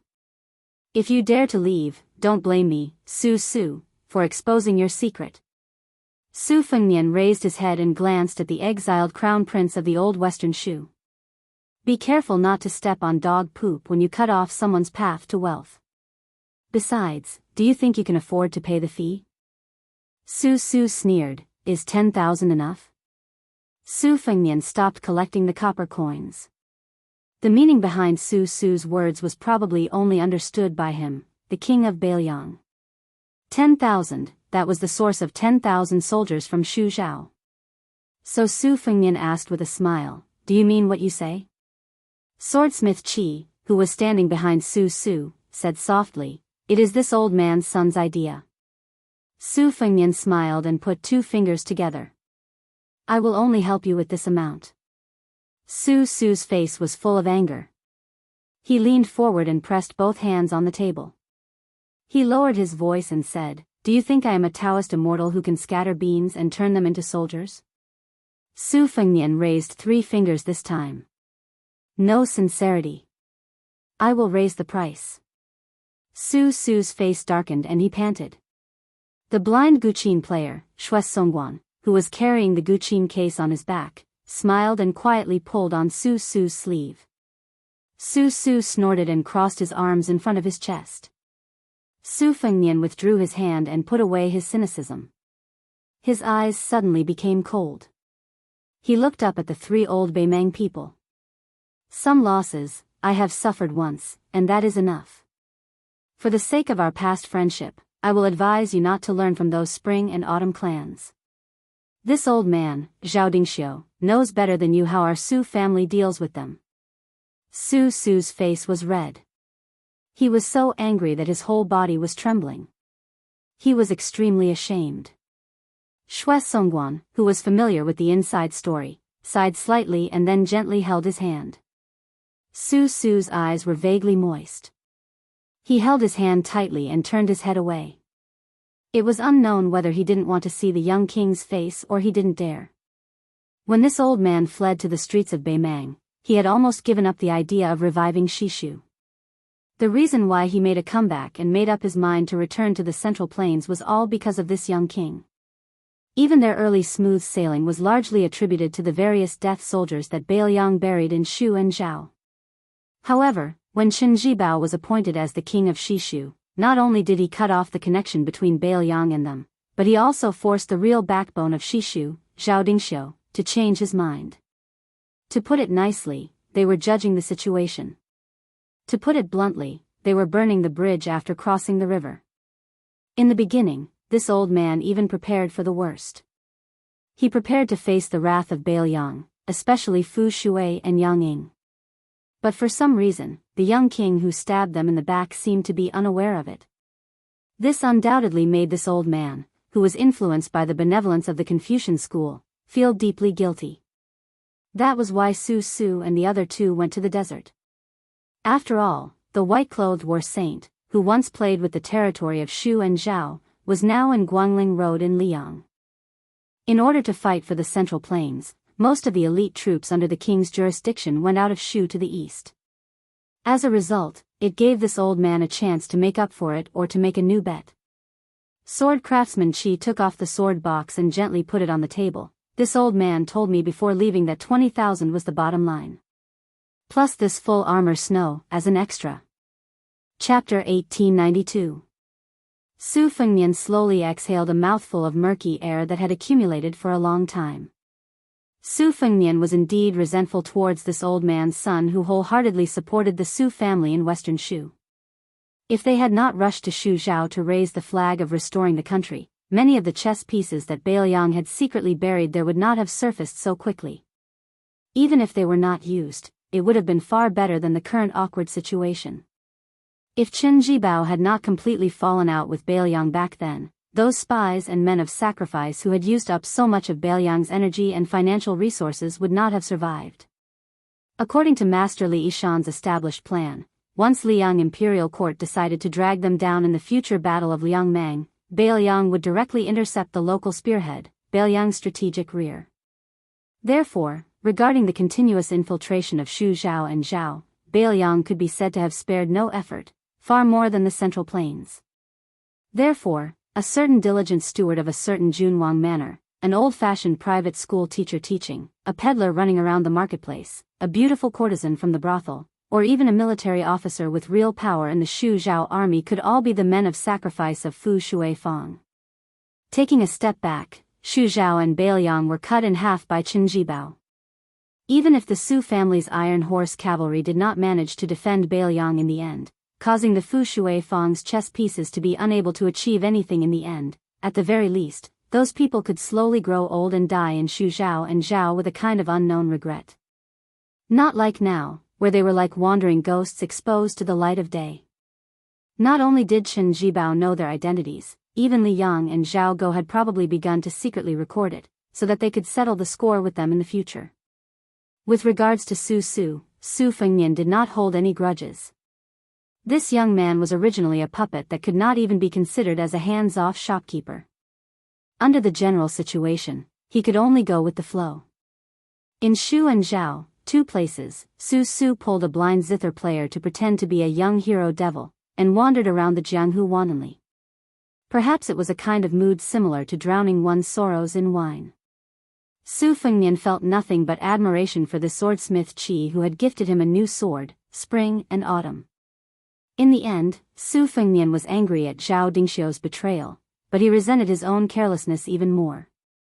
Sometimes, a single word from a monarch could lead to the rise of a nation or the fall of a nation. A single word from a historian determined whether a person would be remembered in the annals of history or go down in infamy. A single word from a general determined victory or defeat, life or death. War was a matter of national importance. It was not a joke. Perhaps the simple-minded Su was only guilty of his and this old man's betrayal. He did not think of the Beiliang death soldiers who had taken root in Shu for many years, or the deeper level of the Liangmang War. After all, this young man from a noble family only knew that he was an ordinary survivor of Beimang. He only knew that this old man's son was a pedantic and strict old scholar, and that Uncle Qi was nothing more than a blacksmith with a bit more strength. What bell and cauldron food, what monarch and country, what West Shu's imperial uncle dying at the city gate, what West Shu's minister dying together with the country was the champion of spring and autumn. Other than the golden dragon embroidered Shu brocade wrapped in swaddling clothes, he had never worn the crown prince's robe. Therefore, he did not understand the generosity at all. Su secretly sniffled, showing that his temperament was weak and had no ambition to speak of. He only longed for Jianghu, and did not like the unfamiliar court and officialdom. After the fall of the country, the old officials of the Su clan would cry when they saw him. That kind of kneeling and kowtowing ceremony, not only would it not make this unambitious young man feel happy, he would only feel that 1,000 gene weight was pressing down on his shoulders. In private, he once mocked himself to the blind female zither player that he admired, Su is useless. At some point, Wei Miao, who did not come with Su and the other two, had already stood behind the blacksmith surnamed Qi, invisibly cutting off the flow of people. Especially when the dazzling Miaojiang woman grinned and crushed the palm of a lecher, the crowd of kind-hearted men and women who came to Mount Wudang to burn incense began to scatter like birds and beasts. Most of the Jianghu people who were conceited about their martial arts did not go far. but they still stood some distance away and cautiously watched with cold eyes. Wei Miao took a few steps forward and said straightforwardly, "The king of Shu wants me to pass on a message to both of you. There is no problem in crossing the border." Su Fengnian saw that the blacksmith surnamed Shi frowned and understood. He asked, "When did he pass this message to you? Before or after the spring snow building incident?" Wei Miao said indifferently, "I will not say. It is not important." Su Fengnian did not pay attention to this famous grandmaster of Nanzhao and looked at the blacksmith surnamed Shi. "Also pass on a message to this old man Lu for me. The relationship between Beiliang and Shu is not like that between Beiliang and the Central Plains. Once we cannot defend Beiju city, Shu is fated to have to face the Beimang Iron Cavalry. Therefore, 20,000 people must be at least, and they must be elites. Otherwise, if they come to Beiliang, they will only be of more help than help and will only be sending themselves to their deaths." The blacksmith surnamed Qi nodded. When the dust settled, Su was about to turn and leave when she heard the young king ask with a smile, "You have spent so much money on it. It can be called the most expensive marriage stick in the world. Don't you want to try your luck?" Su still insisted on leaving. Unexpectedly, her sleeve was pulled. She turned her head. Although her eyes were closed, her face was full of hope. Su's heart softened. She walked back to the table with a straight face. She picked up the bamboo tube and shook it violently. Finally, a bamboo stick was shaken out. Su Fengnian reached out and picked up the bamboo stick. He glanced at it and then showed a pitiful expression. Su's mood instantly fell to the bottom. After the previous storm of internal injuries, the young man no longer had the slightest bit of his frivolous demeanor. His eyes were red again. Su Fengnian sighed. Su turned to the blind female Guqin master and squeezed out a smile. "Let's go. This stick is not effective." Xue Songguan smiled and nodded. Su Fengnian raised his eyebrows. "Not effective?" Su didn't even have the energy to bicker. She pulled Xue Songguan's hand and wanted to leave. But she heard a sentence behind her, "The 39th stick, the one you like, the one you like. The stick is good." "Oh, it's not effective." Su was like being struck by lightning. She turned around and grabbed the marriage stick in Su Fengnian's hand. Su Fengnian's hand holding the stick was high. "Give me the money first." 100 coins. Su angrily looked at him. "You still want money?" Su Fengnian's other thumb and index finger gently twirled. "You can give me the money or not. You can look at the stick or not." Xue Songguan smiled and silently took out a beautiful purse made by the embroidered weavers. He was about to pay. Su grabbed her wrist and fiercely stared at Su Fengnian. She gritted her teeth and said, "Is it really good?" Su Fengnian said lazily, "Believe it or not, it's up to you." Even the wooden swordsmith surnamed Qi couldn't bear it. His Royal Highness the Crown Prince met this young vassal king. It was really bad and painful. Xue Songguan still gave him 100 coins, but she stretched out her hand and opened her palm. She wanted to keep it, no matter if it was good or bad. At the same time, the blind zither master, whose finger mysterious realm was second only to the peach blossom sword god Dong Tai, was full of vigor. She didn't give the young vassal king a chance to change the bamboo stick. She wanted the real stick, no matter if it was good or bad. Su Fengnian smiled and handed over the bamboo stick. Su grabbed it first and was stunned. Su Fengnian sighed. Xue Songguan's sad expression flashed. Sensing her subtle change, Su immediately woke up and said angrily, "Surnamed Su. You bastard." Su Fengnian laughed. I read it wrong. It's the 81st stick. It's even better than the best stick. It's the most auspicious stick." Xue Songguan suddenly raised her head and looked at Su. Her face was full of disbelief. Su hugged her tightly and said with a sobbing tone, "It's really good. It's really good." Su Fengnian leisurely shook his head and said, the 81st stick, you can be my wife. Chapter 1893. Xue Songguan slightly broke free from Su Su's embrace. She turned her body, her cheeks flushed red for the first time, and then she solemnly bowed to the young king. Maybe she was grateful that he had set up a stall to interpret the lot, so Su Su had drawn a good lot that she had never dreamed of. Maybe she was glad that he had not died in the assassination in the rainy alley of Beimang that year, which allowed her to meet Su Su. Maybe she was grateful that he had urged her to stay at the last moment, which was tantamount to helping Su Su untie the knot in her heart. Su Fengnian waved his hand and joked, "Miss Xue, to be honest, this shortcake is really not worthy of you. He will draw a good lot, but Xue Songguan, you have truly met a bad person. So if it was you who drew the lot, I dare to say that it would definitely be a bad one. Draw it."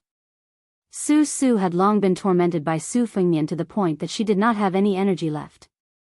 Even her words of, "your mother's bullshit," sounded weak. Su Fengnian beat a drowning dog. "Shortcake, since it is a good lot, then give another 100 won. It is such a joyous occasion, you cannot save this little money." Su Su did not say anything and pulled Xue Songguan away. Although he was a minister that supported the dragon, second only to this old man's son Zhao Dingxiu, the swordsmith surnamed Shi did not participate in military and political affairs. He cupped his hands to Su Fengnian to bid farewell. Su Fengnian also stood and cupped his hands to send him off. Since they met in Jianghu, then they did not meet in Jianghu. There was only Jianghu, no court. After the spring and autumn period, there were two battles between grandmasters that fascinated Liang Jianghu. One was the battle between Li Chungang and Wang Xianji on the Eastern Sea. The other was the battle between Nu Liang Wang Su Fengnian, the peach blossom sword god Dong Tai, and the great Guanzi Chao Chongqing. The three fought in Graydon City. As for the battle between Tuoba and Dong Tai, or the battle between Su Fengnian and Tuoba, which took place over 1,000 li in the western regions, because there were not many spectators, it was far less impressive than the former. Today, in front of the straw hut, it was even more lonely. There were only 3 spectators, and they were not the kind of Taoists who liked to gossip. Presumably, in the end, most of the Jianghu would not hear about this peak conflict. However, between the two sides, one was an eminent monk who had entered great peace in white robes and enjoyed the highest reputation in the world. The other was a pillar of the country who held half of the dynasty's military power. Neither of them would care about the false reputation of the Jianghu. Gu Jiantang suddenly laughed involuntarily. He withdrew his palm and shook his head. He wanted to say something but stopped himself. Narrowing his eyes, Biyao asked curiously, "Why aren't they fighting?" Qi Xianxia said indifferently, "It's over." Biyao was taken aback. What? Fighting is popular in the Jianghu now? Qi Xianxia stood ramrod straight under the eaves. From his position, although he could only see the back of the white-robed monk, Qi Xianxia could still rely on the slight trembling of the snow-white kasaya. It was just that Qi Xianxia was forcefully suppressing it. The world of Fangzhang.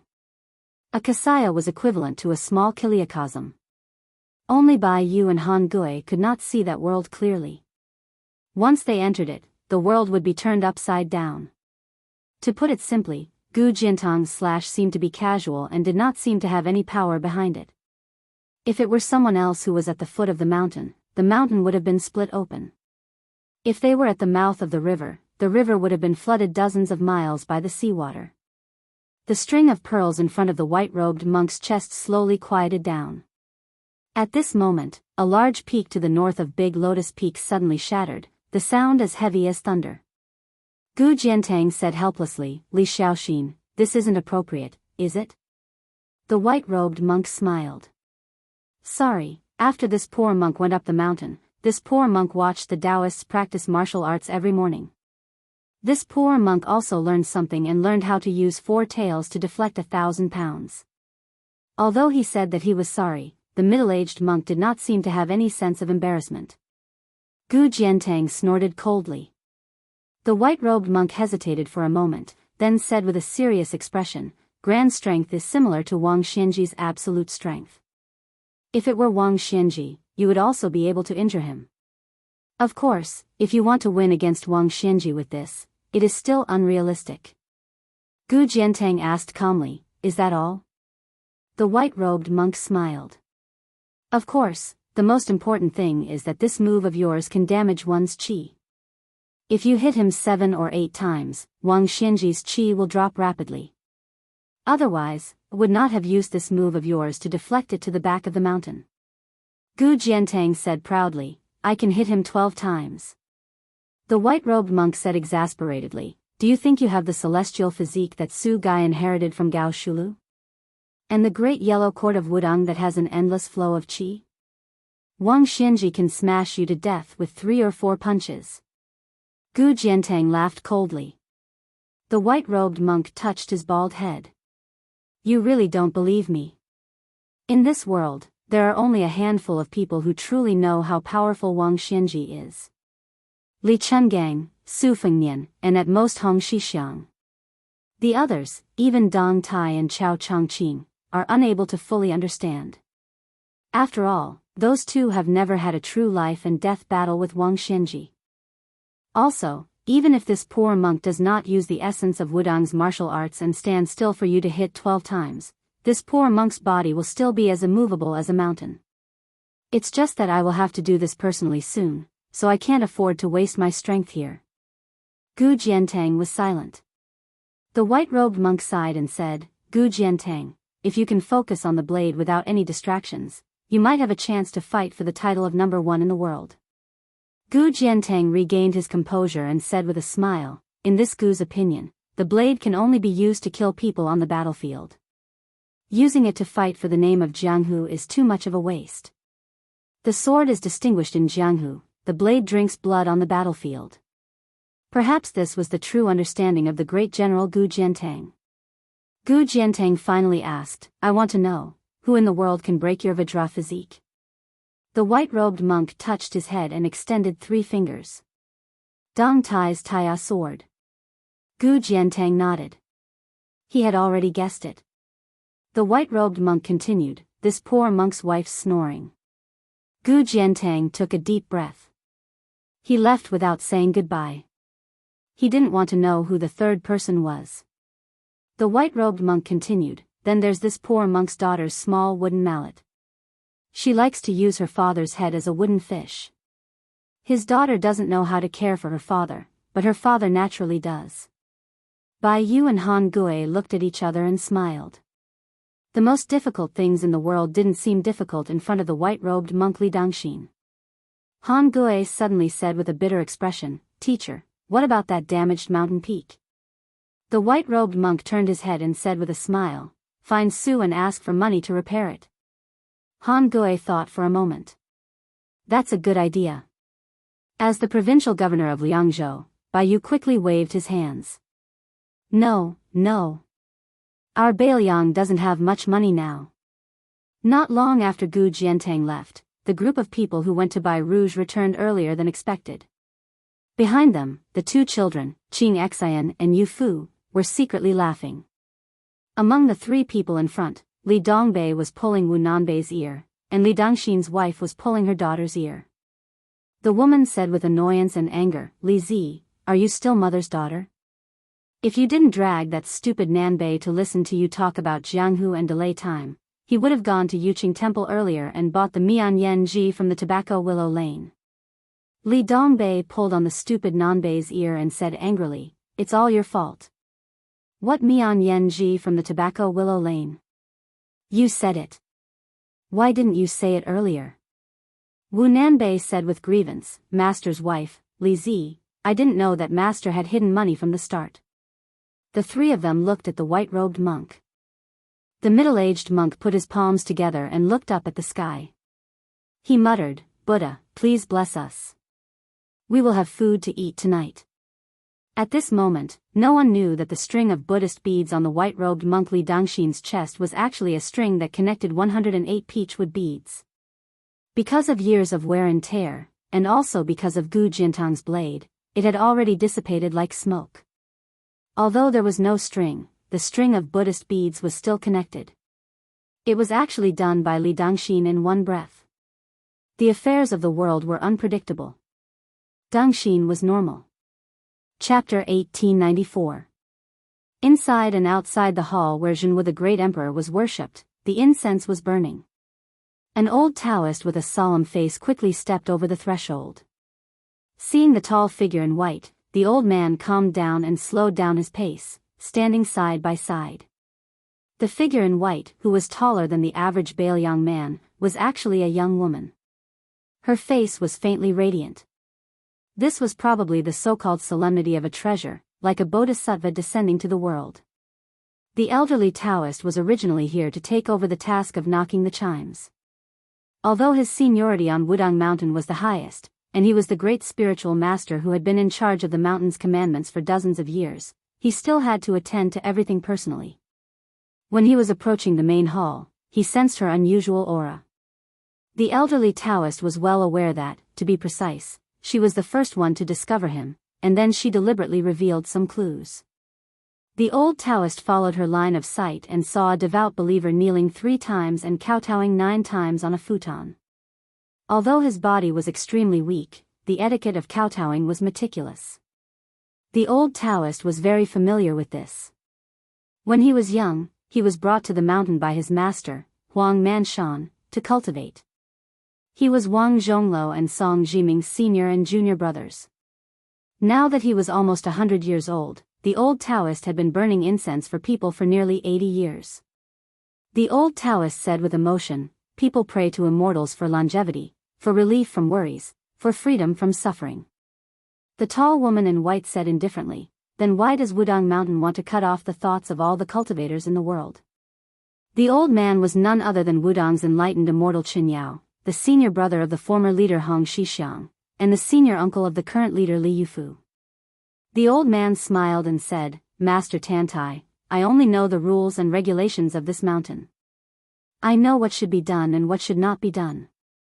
But if you ask me about the art of immortality, or some other bigger questions, would be asking the blind. If you had climbed the mountain earlier, my master, senior brother, and junior brother would have been able to answer. Even if you had climbed the mountain 10 days earlier, the chief would have been able to answer." Tantai calmly withdrew her gaze and looked up at the majestic statue of Jianghu the Great Emperor. It was high and mighty, overlooking the world. Is it hard to understand? Or do you not want to understand? Why did the spring and autumn period fall? Why did the central plain sink?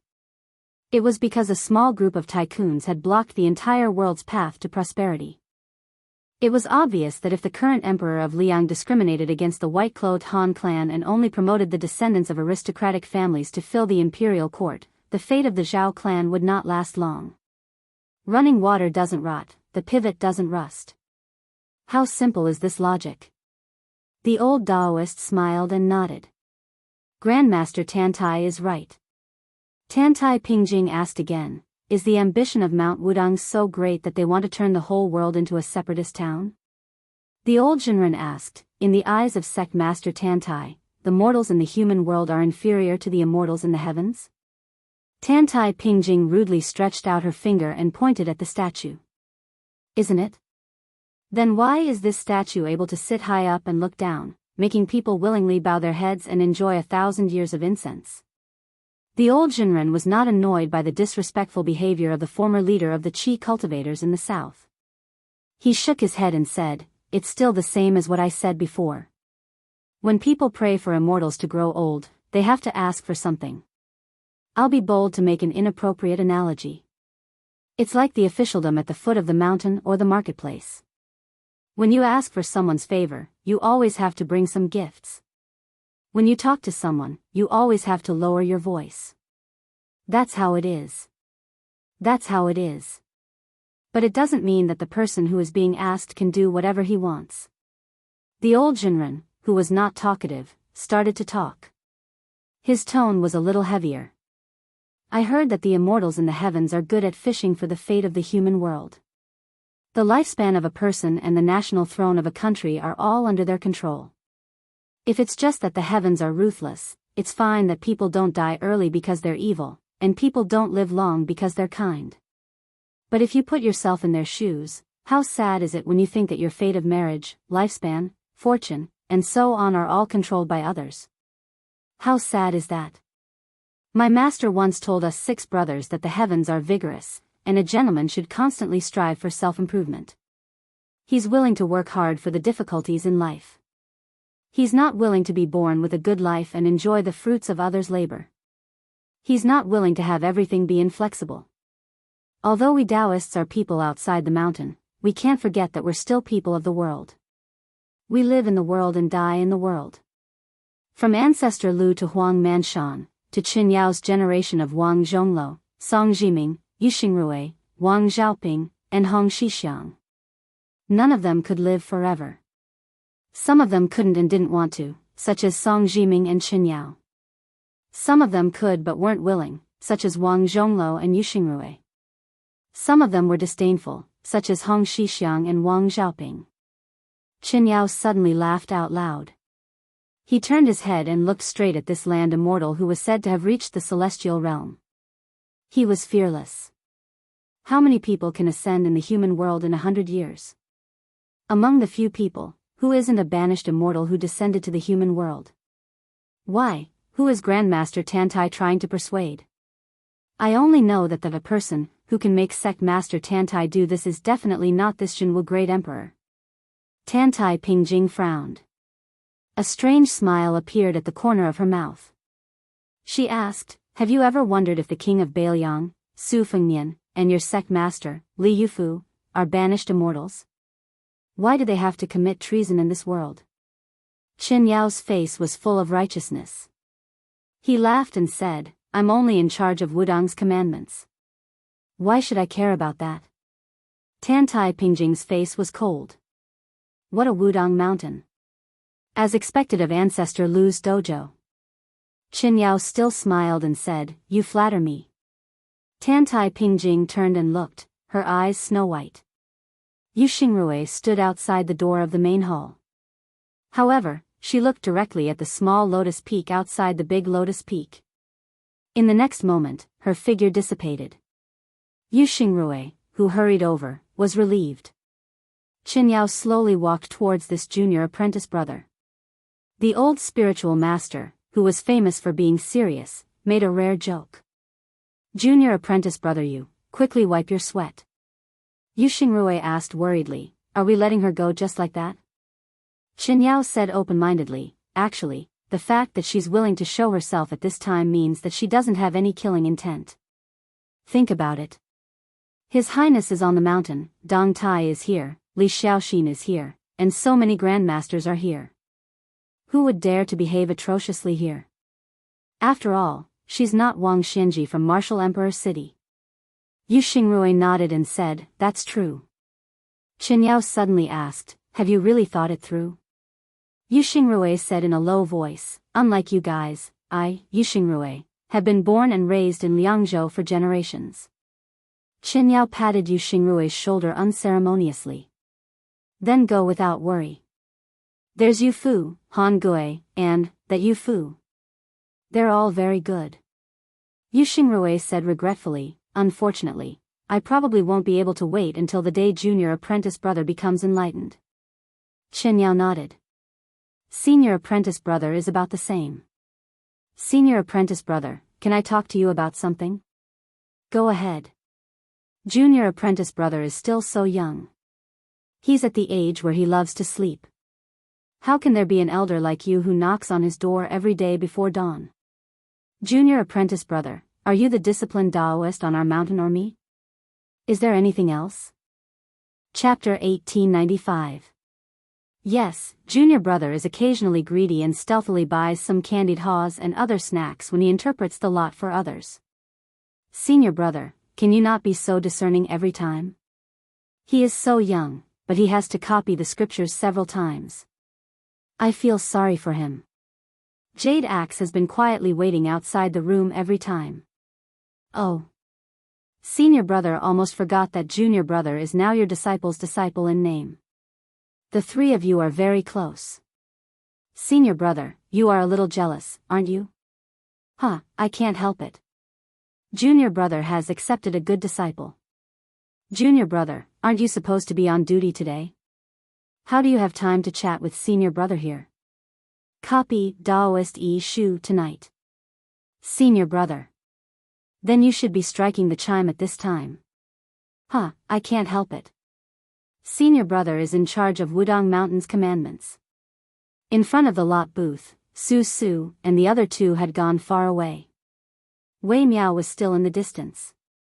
The enchanting Miao woman who had been married for a long time was sitting on the bench in front of the table in high spirits. She looked at the young lord who had begun to close the booth and said in a bad Central Plains official's accent, "Little handsome brother, do you also interpret the lot for me?" Su Fengnian couldn't help laughing and said, "Sister, you have been married for many years. Why are you still asking for marriage?" She said carelessly, "I can't help it. My man is not afraid of anything. He is just afraid that I don't want him. I don't have any thoughts. I just want to see if I married badly." Wei Miao, who was short and average-looking, grinned. As a man, and one of the few martial arts grandmasters in Jianghu at that, his temper was really too good to be true. Su Fengnian looked at the couple and said firmly, "No need to look. It must be a good lot." The Miao woman hesitated and finally gave up. When Wei Miao left, he turned his head and looked deeply at Su Fengnian. Su Fengnian naturally wouldn't take away the table and the stool. He also didn't intend to take the lot. Of course, there were a small mountain of copper coins, not a single coin less. This was the life-saving money for him to make up for his mistakes. At this moment, Su Fengnian was slightly stunned. A young woman wearing a wooden hairpin and a cloth skirt slowly walked over. Even if her clothes were shabby, even if she didn't know any martial arts, her unique aura that seemed to be tainted with the arrogance of the Tian family could be seen at a glance. She held a cloth bag in her arm, which was filled with golden persimmons that had just been picked from the trees. Su Fengnian felt a headache coming on.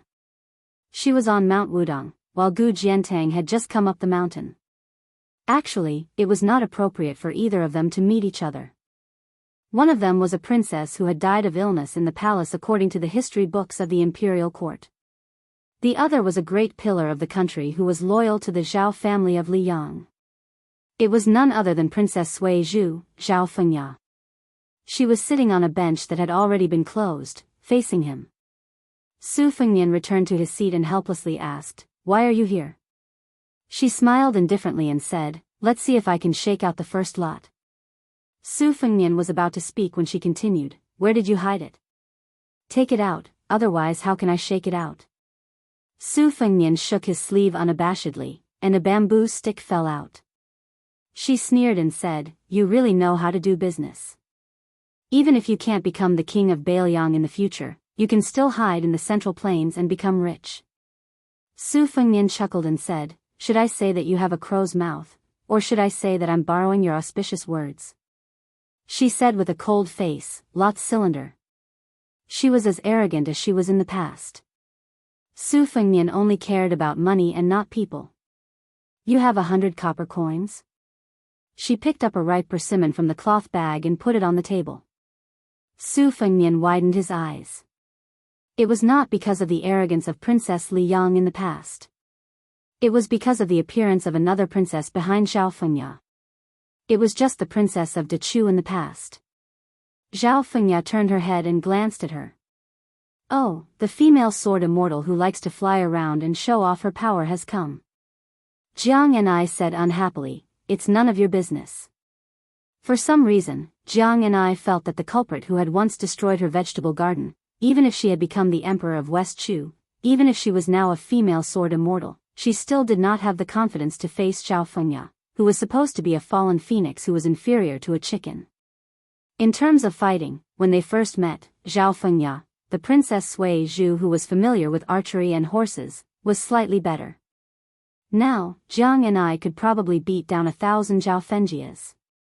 But the more this was so, the less Jiang and I wanted to fight. In terms of cursing, Jiang and I was probably not Zhao Fengya's opponent in the past, present, and future. Zhao Fengya said domineeringly, "First come, first served. I'll shake the lot first." Jiang and I curled her lips, but she did not dare to say anything in response. Su Fengnian sighed and put down the bamboo tube. Zhao Fengya raised her head and said, when shaking the lot, don't do anything. Su Fengnian rolled his eyes and waved his hand, indicating for Zhao Fengya to quickly shake the lot. Zhao Fengya picked up the bamboo tube with one hand and casually turned it a few times. She gently tossed out a bamboo stick. She casually picked it up and glanced at it. Then, the corners of her mouth curled up. She turned her head to look at Jiang and I, who was clearly much more nervous than she was, and heavily slapped down the bamboo stick. She stood up and left, unkindly taking the persimmon with her. Only when Zhao Fengya turned around did Jiang and I sneakily pick up the bamboo stick. Shock, grievance, resentment, and sadness appeared one by one on her devastatingly beautiful face. In the end, she was on the verge of tears. The confused Su Fengnian leaned over to take a look. Su Fengnian somewhat understood Su's feelings. It really was tit for tat. The lot in Jiang Ni's hand was the lot that Zhao Fengya had casually shaken out. A good match? A celestial beauty. What more could a husband ask for? The first lot. Su Fengnian pressed his hand to his forehead, speechless.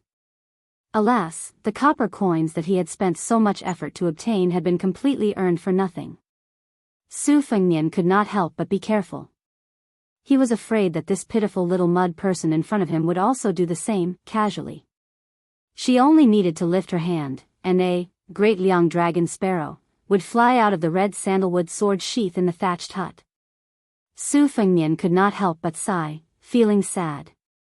She quickly threw the lot back into the bamboo tube like it was scalding her hand. Then, she turned her head and wiped her face. She turned her head again, not looking at Su Fengnian or the lot tube. She only stared at the mountain of copper coins. She asked in a soft voice, "You earned all of this in the afternoon?" Su Fengnian, who was filled with sorrow, nodded his head. Her tone suddenly became light. "How much?" Su Fengnian said in a soft voice, "It's not a small amount. If it's converted to silver, it should be around 100 taels." Her eyes immediately lit up. Her originally dark and gloomy face was glowing. She raised her head and asked in a probing voice, "It's all mine?" Su Fengnian held back his laughter.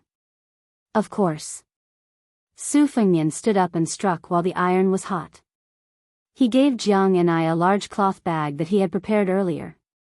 "Help me hold the money, it's a bit heavy." She nodded her head like a chicken pecking rice. She quickly stood up and walked around the table, standing beside him. She bent down and opened the bag with both hands. Her eyes were very serious, and her face was filled with anticipation.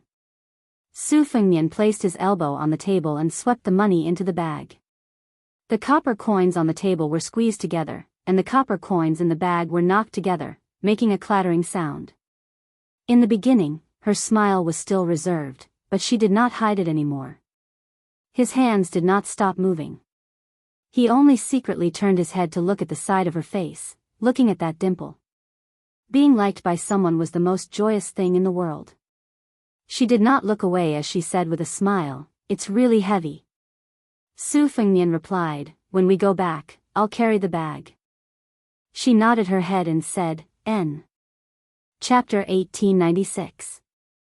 The group of 4 passed through the golden persimmon forest of Little Lotus Peak and came to the turtle-carrying tablet at the top of the mountain.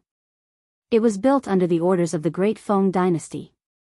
The inscription on the tablet was, "The Great Peak of the Imperial Taoist Ancestral Court," which symbolized the glory of Mount Wudang hundreds of years ago. The only woman among the 4 tourists held a ripe persimmon in her hand. She stood under the turtle-carrying tablet and looked up to read the inscription. The other 3 men stood side by side on the cliff, looking at the scenery at the foot of Mount Wudang. The oldest man stood in the middle with a saber at his waist. On his left was a thin swordsman with a long sword on his back. On his right was an elegant scholar with white hair. Then, when the beautiful woman turned her head, she saw a strange scene. She didn't know when there was only one person left standing on the cliff. It turned out that the swordsman and saber had retreated dozens of steps and were not far from her. She gently walked to the 2 elders and asked the old man with the saber softly, "Grandpa Mao, Uncle Cheng is?" The 3 of them were Lin Hongyuan, the young master of the Southern Dragon Palace, Mao Shulang, and the sword master Ji Lu. Mao Shulang, with white hair and eyebrows, lowered his voice and said concisely, "Qiji." Lin Hongyuan naturally couldn't understand such a riddle. He turned to look at Ji Lu, the chief visiting official of the Dragon Palace. The latter hesitated for a moment and said softly, "Old Sheng, as the first distinguished Confucian scholar of the old Southern Tang, was born in a noble family, but he didn't like fame. He traveled all over the country all year round. Previously, he felt guilty for not being able to do as he wished when his country was destroyed, so he started to practice martial arts. After so many years, he climbed up step by step on the path of martial arts. Finally, for some reason, he stayed in the finger-profound realm for as long as 20 years. This trip to Liang, he accumulated a lot and showed signs of breaking through. It is similar to Chao Chongqing of West Chu and Shenyuan Jingqing of Mount Hui. Lin Hongyuan was surprised. Uncle Cheng is finally going to enter the celestial state? Mao Shulang didn't care if she was the future master of the Dragon Palace, nor did he care about her relationship with the Southern King. Quiet. Lin Hongyuan suddenly kept quiet and blushed. Cheng Baishuang clasped her hands behind her back and gazed towards the south. The old Confucian scholar stood on the edge of the cliff and muttered to himself, outside the body, grasping the tail of a spear and speaking plainly, "It's really like drawing a cake. Orifices within orifices. Ask the praying mat what is going on in your heart. Only then will you be at peace. Moral essays are destroyed, but the spirit is everlasting. Fame and fortune will vanish in the wake of the world, but integrity will never change. If you don't frown in your life, there won't be anyone in the world who will be angry." How ridiculous. The old man slowly closed his eyes. The wind blew against his face and his sleeves fluttered. Mao Shulang's eyes suddenly widened. In an instant, he had already unsheathed his saber. His figure swept forward, brushing past Qing Baishuang, who seemed to be resting with her eyes closed. He crashed into the edge of the cliff, and was only one step away from falling off the cliff. The old man's saber was silent, but it was filled with boundless energy. It was as if a bright crescent moon had appeared in front of him. Lin Hongyuan saw a woman in white appear out of nowhere in the sky above the cliff. She leaned back, her sleeves fluttering. She stretched out 2 fingers and blocked Mao Shulang's Gang Qi.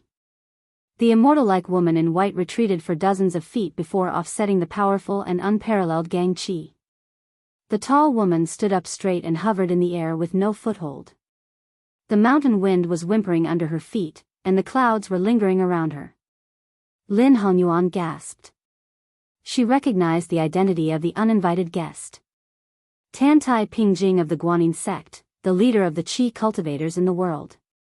Although Lin Hongyuan was always at a disadvantage in the scheming against the young lords, in fact, she was not stupid. Instead, she was extremely intelligent. She immediately understood that Qing Baishuang's natural ascension this time was not as simple as reaching the celestial phenomenon from the finger Xian. Mao Shulang, who was furious, did not care whether he would disturb Qing Baishuang's state of oblivion. He said to the immortal in white in a stern voice, "If you want to make trouble, you have to ask my saber first." Tantai Pingjing glanced at the old Confucian who was unaware of the outside world and said calmly, "How many days of glory can you have?" Mao Shulang clenched the hilt of his saber, squinted and said in a deep voice, "I'm just a boorish man. I don't understand the mystery of Tantai Pingjing." Tantai Pingjing no longer paid attention to Mao Shulang. She looked away slightly and said to Qing Baishuang, "Since you have such a state of mind, you should know that there will be at most 4 or 5 earth immortals in the future. The 3 sects of Confucianism, Buddhism and Taoism will occupy 1 or 2 places in the Jianghu. At this time, you forced yourself to break the realm. Not only is there a fine line between you and the realm of earth immortals, but you also gave up the sage of Confucianism. What's the difference between this and seeking death?" Qing Baishuang slowly opened her eyes and said frankly, "Is the sage of Confucianism still the sage of Confucianism? I, the sage of Confucianism, once said that people are not afraid of death. Why should I fear death?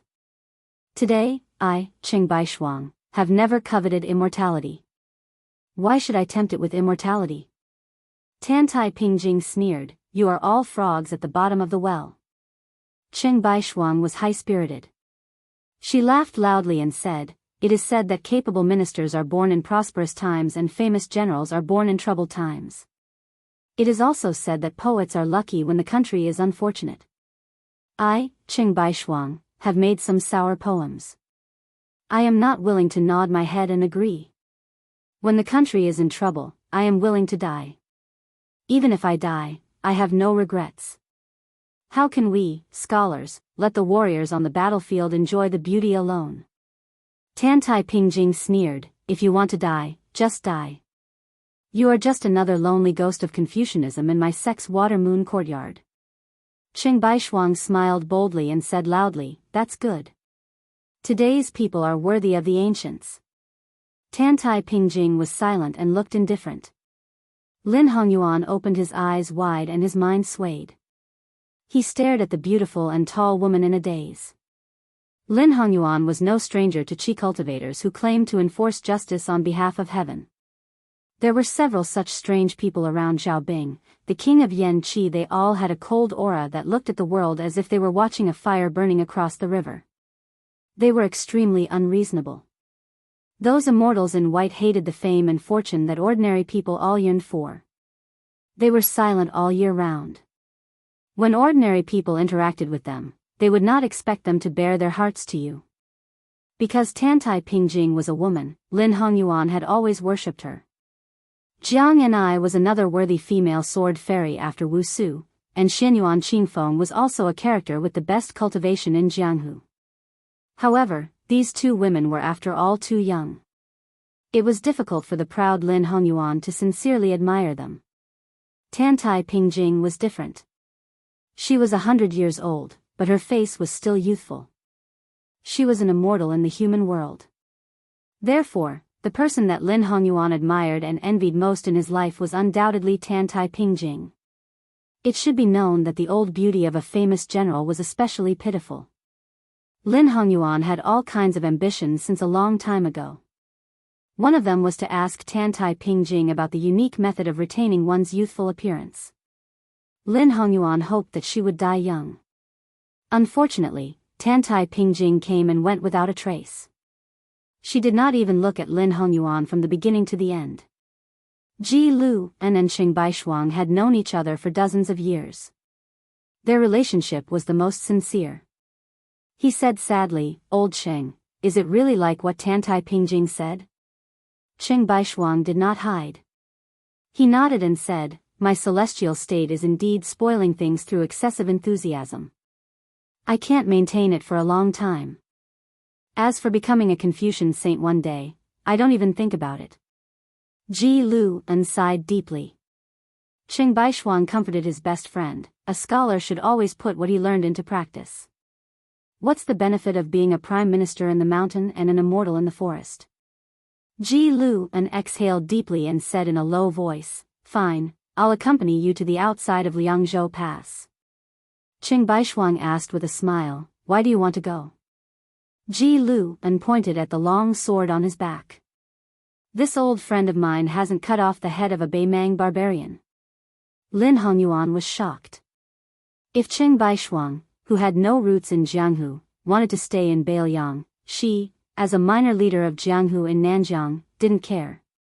But if the chief guest of the sect also stayed, she would not be able to explain it to Mr. Naylan. Mao Shulang, who had sheathed his sword, suddenly said, count me in. Lin Hongyuan was stunned. She came with 3 grandmasters of martial arts, but when she left, she was going to be all alone? In addition to staying young forever, her other ambition was to arm wrestle with Xianyuan Qingfeng and become the second female leader of Wulin in Liyang. Mao Shulang, Cheng Baishuang, and Ji Lu, who were close to her, were originally indispensable helpers for her to reach the top of Jianghu. Lin Hongyuan knew that once they made up their minds, perhaps only Mr. Naylan could persuade them to change their minds. She thought of her evil plan not long ago and murmured, karma is not good. The Confucian scholar Cheng Baishuang looked into the distance again and said loudly for no reason, Confucius said, 300 poems, in a word, the most moving part is thinking without evil. The old scholar with white hair on his temples was full of smiles at this moment. In the past, young people thought without evil. In their twilight years, they should be like this. Chapter 1897. In the darkness of the night, the young lord who had just been kicked out of his small wooden bed moved a bamboo chair to sit under the eaves. He did not treat himself too badly. He did not forget to bring out a pot of green ant wine and a plate of peanuts. He did not drink the wine. The small plate was placed on his robe, and he slowly ate the peanuts one by one. The night was long, so he should eat sparingly. Su Fengnian sighed. Haste makes waste. He thought that she was in a good mood because he had helped her earn so many copper coins. In fact, she did let him touch the small bed. However, when his paw just touched a certain place that was, finally, not peaceful, he was immediately met with an unexpected disaster before he had time to savor it. Su Fengnian lowered his head and glanced at his crotch. He said sadly, Jianghu's loyal young man, you enjoy the blessings, and I bear the difficulties. That's loyal enough, right? After muttering, Su Fengnian leaned back in the chair and held the back of his head with his hands. He looked up and saw the bright moon in the sky. It was autumn, and the night was as cold as water. Su Fengnian was aware of the confrontation between Gu Jiantang and the white-robed monk during the day, as well as the disturbance caused by Tantai Pingjing in the two lotus peaks.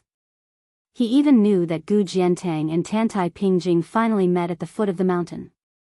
There were some things that he could not care about, and he could not care about. If he really cared about it, it would only add to his troubles. Huta City, the northernmost city outside of Liangzhou Pass, and Beimang, the center of the army with the most troops, advanced on 3 fronts.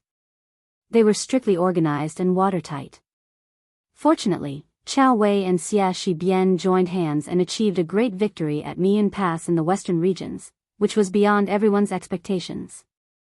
However, the 2 cavalry troops under Xia Shibian's command, as well as the horse bandits recruited by Han Wenbao and Chai Dongdi, were almost completely wiped out. The Huaiyang Pass Governor-General had already made an exception to promote Xia Shibang to Deputy General of Liuzhou. He was temporarily in charge of the 2 towns of Linyao and Fengxiang, and the 20,000 monk soldiers of Lantua Mountain were also under his command. Xia Shibian's cavalry didn't suffer too many losses. Mount Qingliang and the Governor-General Manor hastily came to a temporary decision, deciding to have Xia Shibian lead the troops to charge north. Together with Yulwan Saber Division's Yuzhou elite cavalry that was already approaching northern Mang's Gentleman's Pavilion, they formed a coordinated force to advance side by side, directly assaulting the southern dynasty's west capital. Yuzhou Gourd Pass was calm.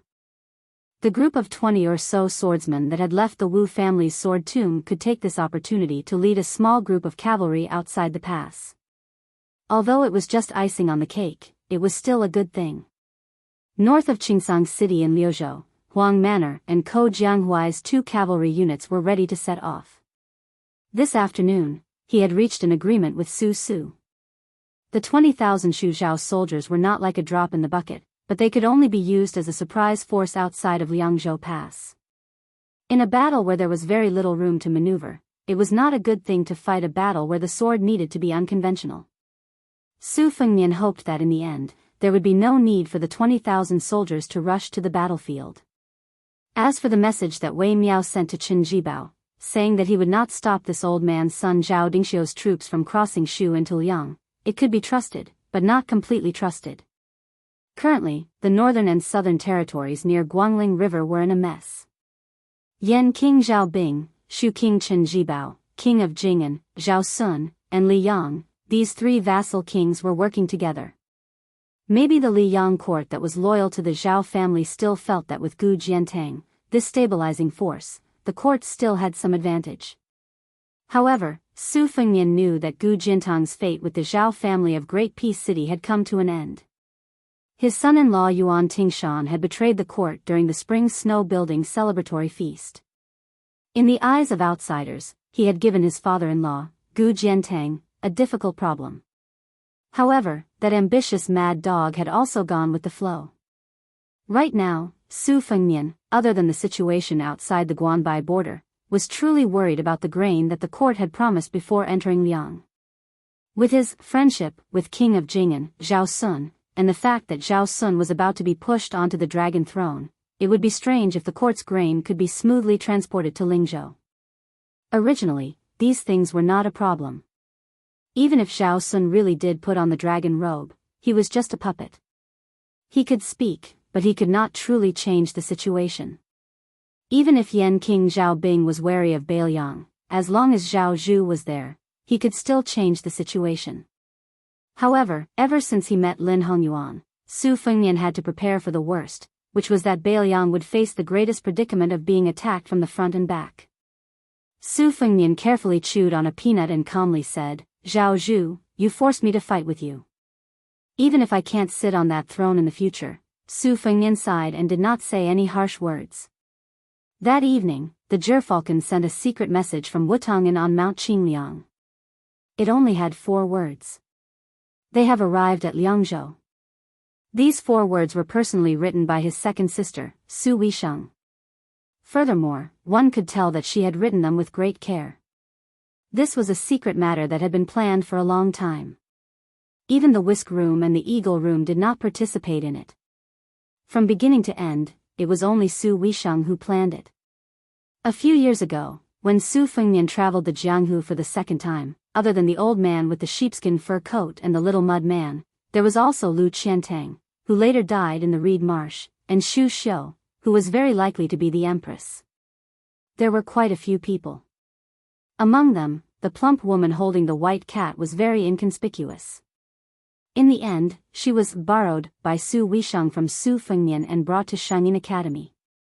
At that time, Su Weisheng said something very strange. He said that he wanted to use Yu Yuwei, whose real name was Yu Xuanji, as bait to fish out a 1,000-year-old turtle from the mud at the bottom of the lake.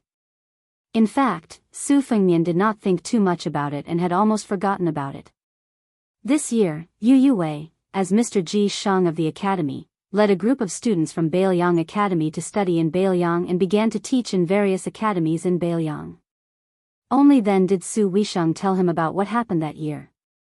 It turned out that Yu Yuwei did not just have an extraordinary background. As a member of Dechu, Li Chungang had casually mentioned that there were female sword attendants in Dechu for generations. With their brilliant sword dance, they stood out in the world. Their cultivation was not high, but their skills were profound. It was really a strange thing. Yu Yuwei's mother was the last eccentric sword attendant of Dechu. Her chess skills were on par with that of the state preceptor Li Mi. As for why she was so amazing, it was originally a confusing secret of the Jiang family of Dechu. With the end of the Battle of the Western Wall, it was buried in the dust of history. Naturally, the world did not know. During the years when Su Weisheng was studying in Shangyin Academy, he only addressed 3 people as Mr. 2 of them were his teachers. One was the master of literature, Han Guzi, whose disciples were almost all taken in by Beiliang. The other was Chancellor Wang, who was the first to seek refuge with the Su family of Beiliang. He was also the leader of the scholars who died in the cold. The last one, Su Fengnian, was only heard to be a blind old zither player. He lived in the Dao forest of Shangyin Academy all year round. The news from Su Weisheng that he has arrived in Liangzhou was precisely this person. An unworldly master was still in the human world. Ordinary martial artists would think that this was nonsense. But ever since Su Fengnian met the eunuch of Tai and City who was the same age as Gua, or even earlier, when he met the real celestial being Gao Shu Lu, he began to understand a truth. Now, there was one more person in the world who could not be understood by common sense, Tan Tai Ping Jing. This sentence was not nonsense, it was obviously a lie. The scholars who could become the sage of Confucianism, from the sage of the Zhang family in the north to Chao Changqing in West Chu, did not have a good ending. People of the same 3 religions, Buddhism and Taoism, almost every generation had people who succeeded in proving their Tao, reaching perfection, or ascending. Why was it that only Confucianism did not have a good ending? Tan Tai Ping Jing once used her identity as a qi cultivator to explain that it was caused by the Tao of heaven. Su Fengnian felt that what she said made sense, but she did not explain the whole reason. Su Fengnian, who was in a daze, suddenly remembered something. He put down the wine pot and plate, got up and ran to fetch water. Late at night, the elephant washing pool should have finally quieted down. Then, he filled the water tank with water. But just as Su Fengnian pushed open the green bamboo fence, he could not help but jump up and curse.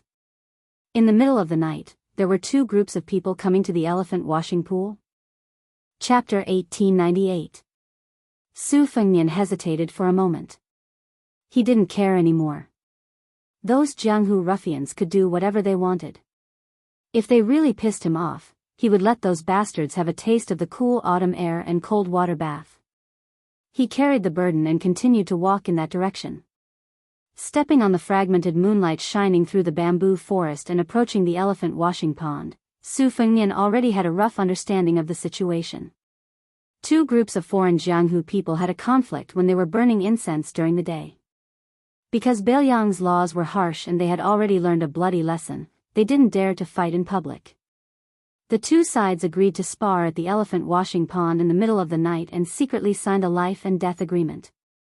They were not allowed to bring weapons and were responsible for their own lives. After the event, they were not allowed to tell the local authorities of Biyao at the foot of Mount Wudong. Even if they accidentally leaked it, they had to grit their teeth and not implicate others. When Su Fengnian reached the end of the bamboo forest, he stopped and looked up. He saw two groups of people fiercely confronting each other by the elephant washing pond. 7 or 8 people against 20 people. There was a great disparity in numbers, but the former's momentum was stronger, while the latter's military strength was superior. However, the situation was somewhat silent, allowing the leader of the 7 or 8 people to poke and point at their noses. Su Fengnian turned his head and looked.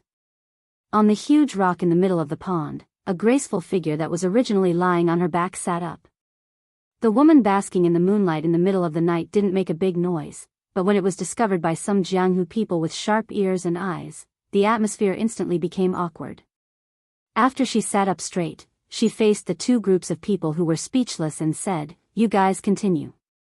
Don't pay attention to me." Everyone looked over. The water in the pond swayed and the moonlight dazzled.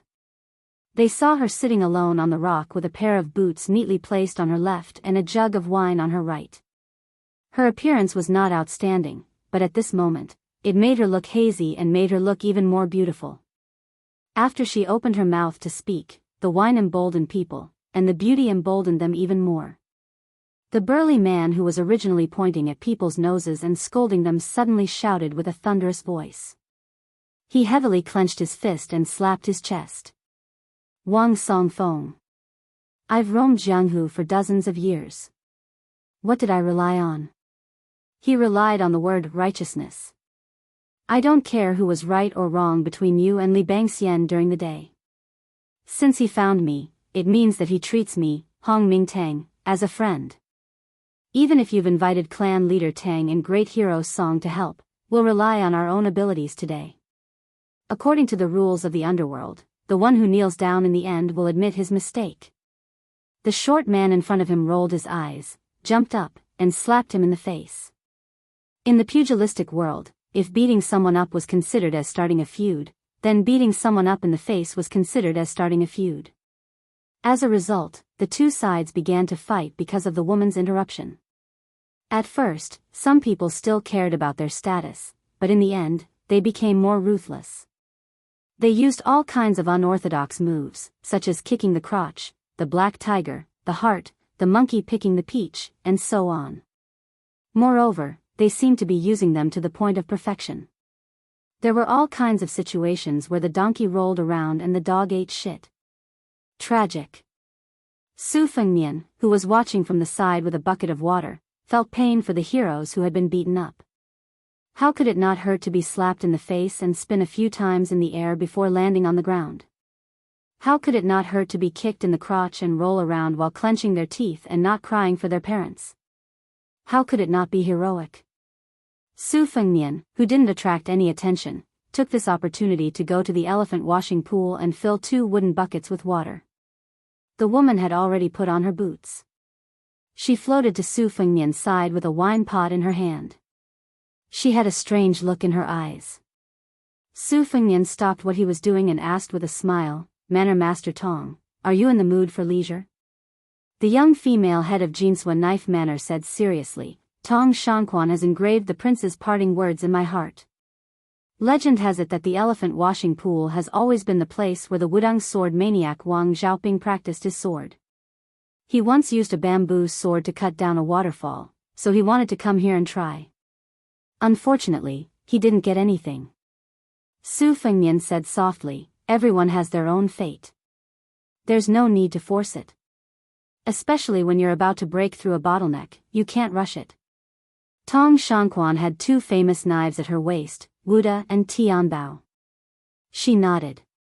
She clearly didn't have a knot in her heart about returning home disappointed tonight. This was in line with Su Fengnian's impression of her. She was magnanimous. Su Fengnian shook his shoulder pole out of habit, no different from a villager carrying water in the countryside. Before they parted, he smiled at her and said, if you don't mind, I'll have someone bring you one of Wang Xianji's fist manuals and some of my own knife skills. Tong Shanquan was stunned. She then asked directly, does the prince need me to do something? Su Fengnian nodded and said, of course. Tong Shanquan blinked her eyes.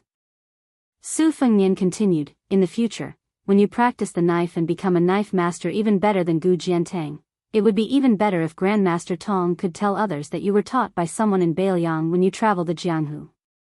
Tong Shanquan smiled slightly and said crisply, okay. At this time, someone sneaked over to them. Su Fengnian turned his head and glared. He shouted angrily, my father has been the chief of Beiliang's green forest for 20 years. You motherf ***, you dare to provoke me? The person was stunned by his domineering attitude. He weighed the pros and cons. Perhaps it was better to be safe than sorry, so he turned around with his tail between his legs. Su Fengnian turned back and said jokingly, I didn't say anything wrong. My father has always been the chief of Beiliang's underworld.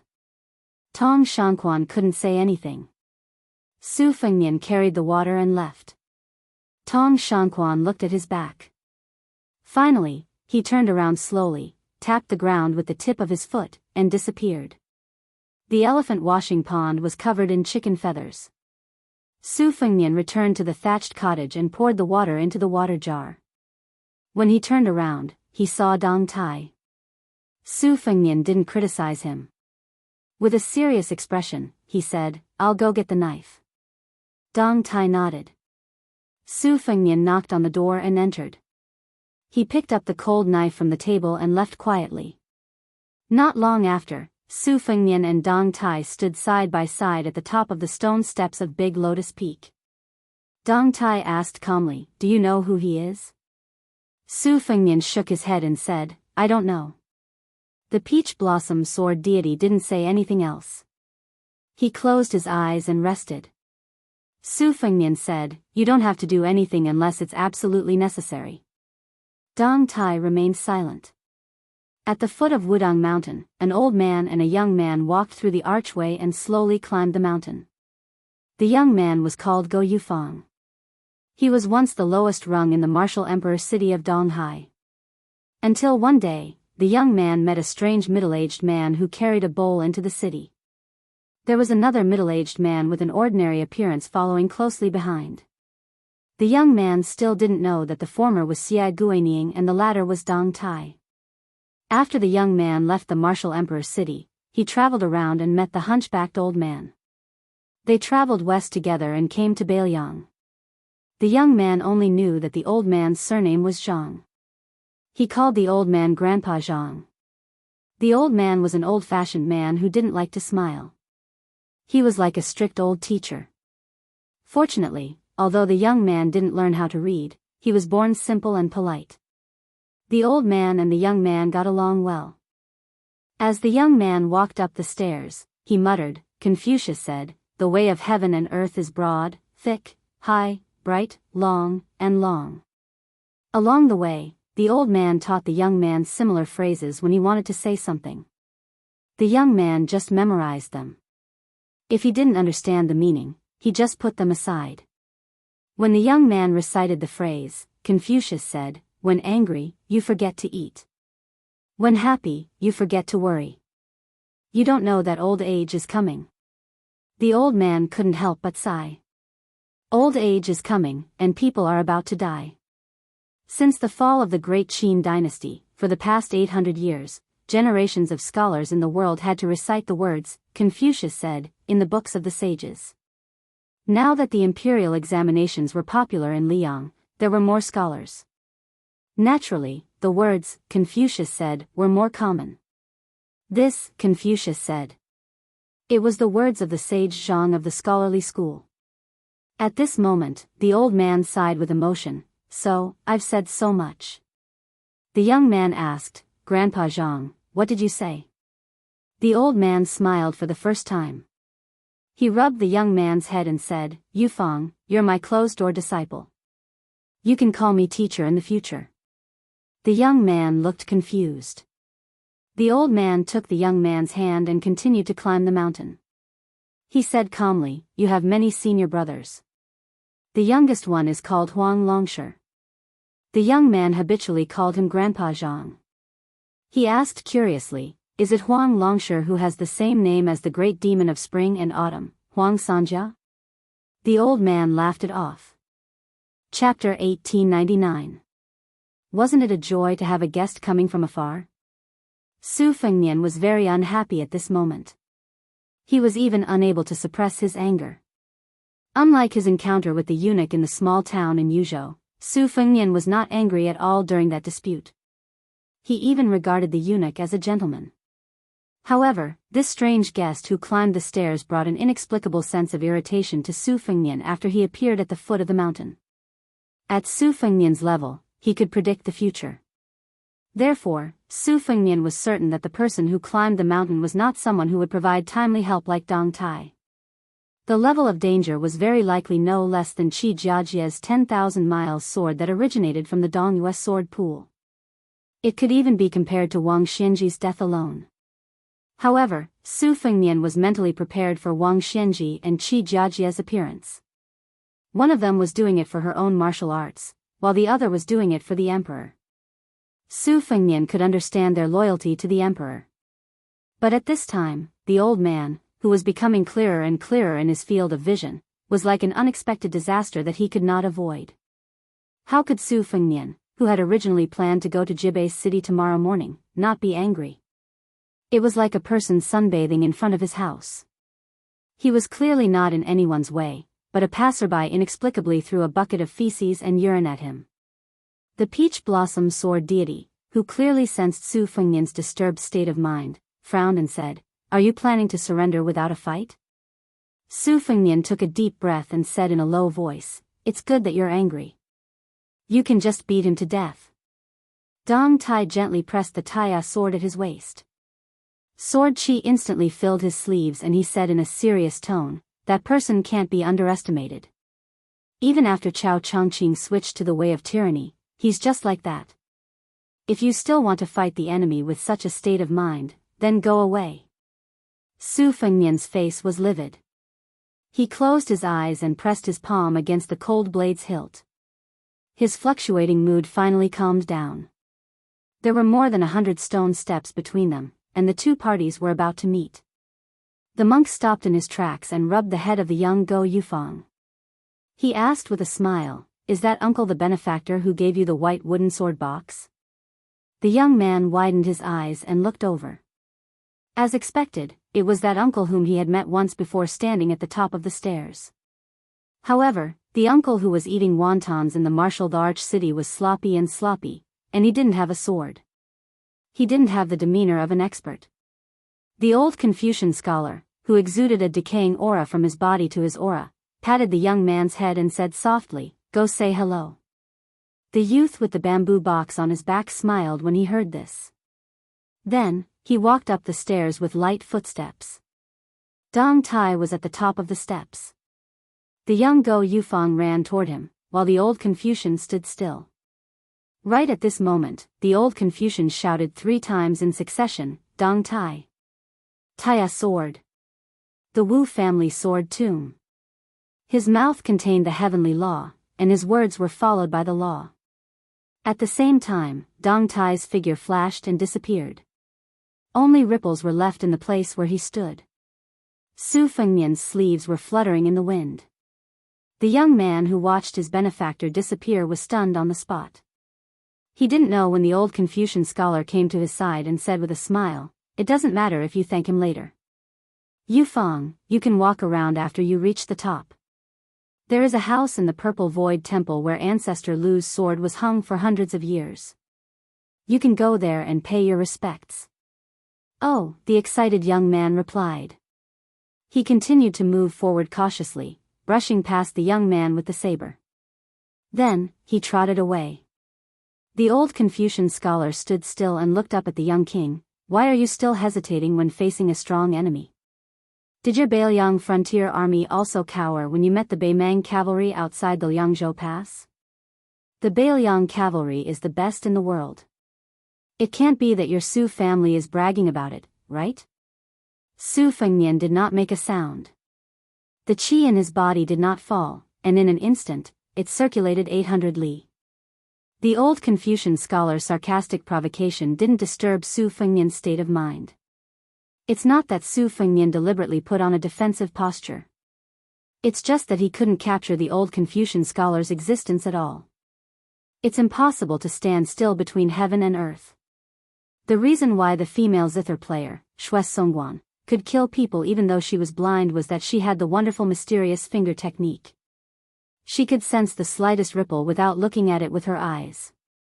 The wind chimes seemed to be quiet under the eaves when there was no wind, but she could clearly feel them shaking. There was once a scholarly sage who described this realm and called it, exerting force in the heart's marrow. Su Fengnian had fought with the three great grandmasters, Hong Jingyan, Tuoba, and Qin Jibao. Although his celestial being body was damaged and far from the peak, his realm didn't fall. In today's world, he was still second only to Dong Tai and Shues Songguan in the depth of the mysterious finger realm. Because of this, Su Fengnian didn't move. He still held the hilt of his sword and didn't draw it. The hunchbacked old man smiled and said, "If you're waiting for Dong Tai, I advise you to forget about it. This peach blossom sword god is now on the sword mountain of the Wu family's sword tomb." He immediately rode his sword to the west. It would take him about 6 hours to reach Mount Wudong. There's no other way. Deng Tai is now at the peak. Jian's killing technique can be said to be the best for 1,000 years. I don't dare to take it lightly. Su Fengnian asked, "You want to waste my fate?" The old Confucian shook his head and said, "You're only half right." Su Fengnian's face was gloomy. The old man said, "I still want to find Li Yufu, the Wudong leader." Su Fengnian seemed to have made up his mind. He suddenly took the cold sword from his waist and stood with both hands on the sword. "As you wish. I can't find you, but it doesn't mean that no one can." The old man narrowed his eyes and said, "Oh? Then I'll wait and see." In the main peak of Mount Wudong, in the Purple Void Temple of the Great Lotus Peak, the statue of Jianghu Great Emperor that had enjoyed the incense of the mortal world for 1,000 years was covered in dust. The statue, which was originally a dead object, seemed to have come alive. It stepped on the throne and the main hall rumbled. The young man, Go Yufeng, had just walked to the square outside the Purple Void Temple. Then, he was stunned. A majestic statue that was 3 feet tall rushed out of the Taoist temple as fast as thunder. Every step had the power of a thunderbolt. Then, it ran past him. It looked like it was going to go down the mountain. The young man blinked his eyes. He couldn't come back to his senses. Go Yufeng raised his hand and gave himself a hard slap. It really hurt. On the stone steps, the old man clicked his tongue and said, "Interesting." A series of thunder resounded through Mount Wudong. Behind Su Fengnian, a statue of Jianghu covered in purple and gold jumped up high. It held a huge peachwood sword and slashed at the old Confucian at the bottom of the steps. The old man who was dressed neatly put his hands on his abdomen and said calmly, "A gentleman doesn't talk about strange forces." The golden armored Jianghu statue's sword slashed down with an imposing aura. Chapter 1900. However, just as the sword was about to strike the head of the elderly Confucian, it suddenly stopped in midair. Su Fengnian finally moved. Without hesitation, he directly used the two-sleeved green snake of the old man. Although he used the cold blade, it was the same as Li Chuangang's wooden bull. On the stone steps between the two, a thick and brilliant green sword essence flowed rapidly like a river. The old man smiled and said, "A gentleman walks the straight path." When the monk took a step forward, the originally still statue of Jianghu seemed to break free from its restraints. The peachwood sword struck down before the sword essence. The old man raised his left hand and gently held the peachwood sword.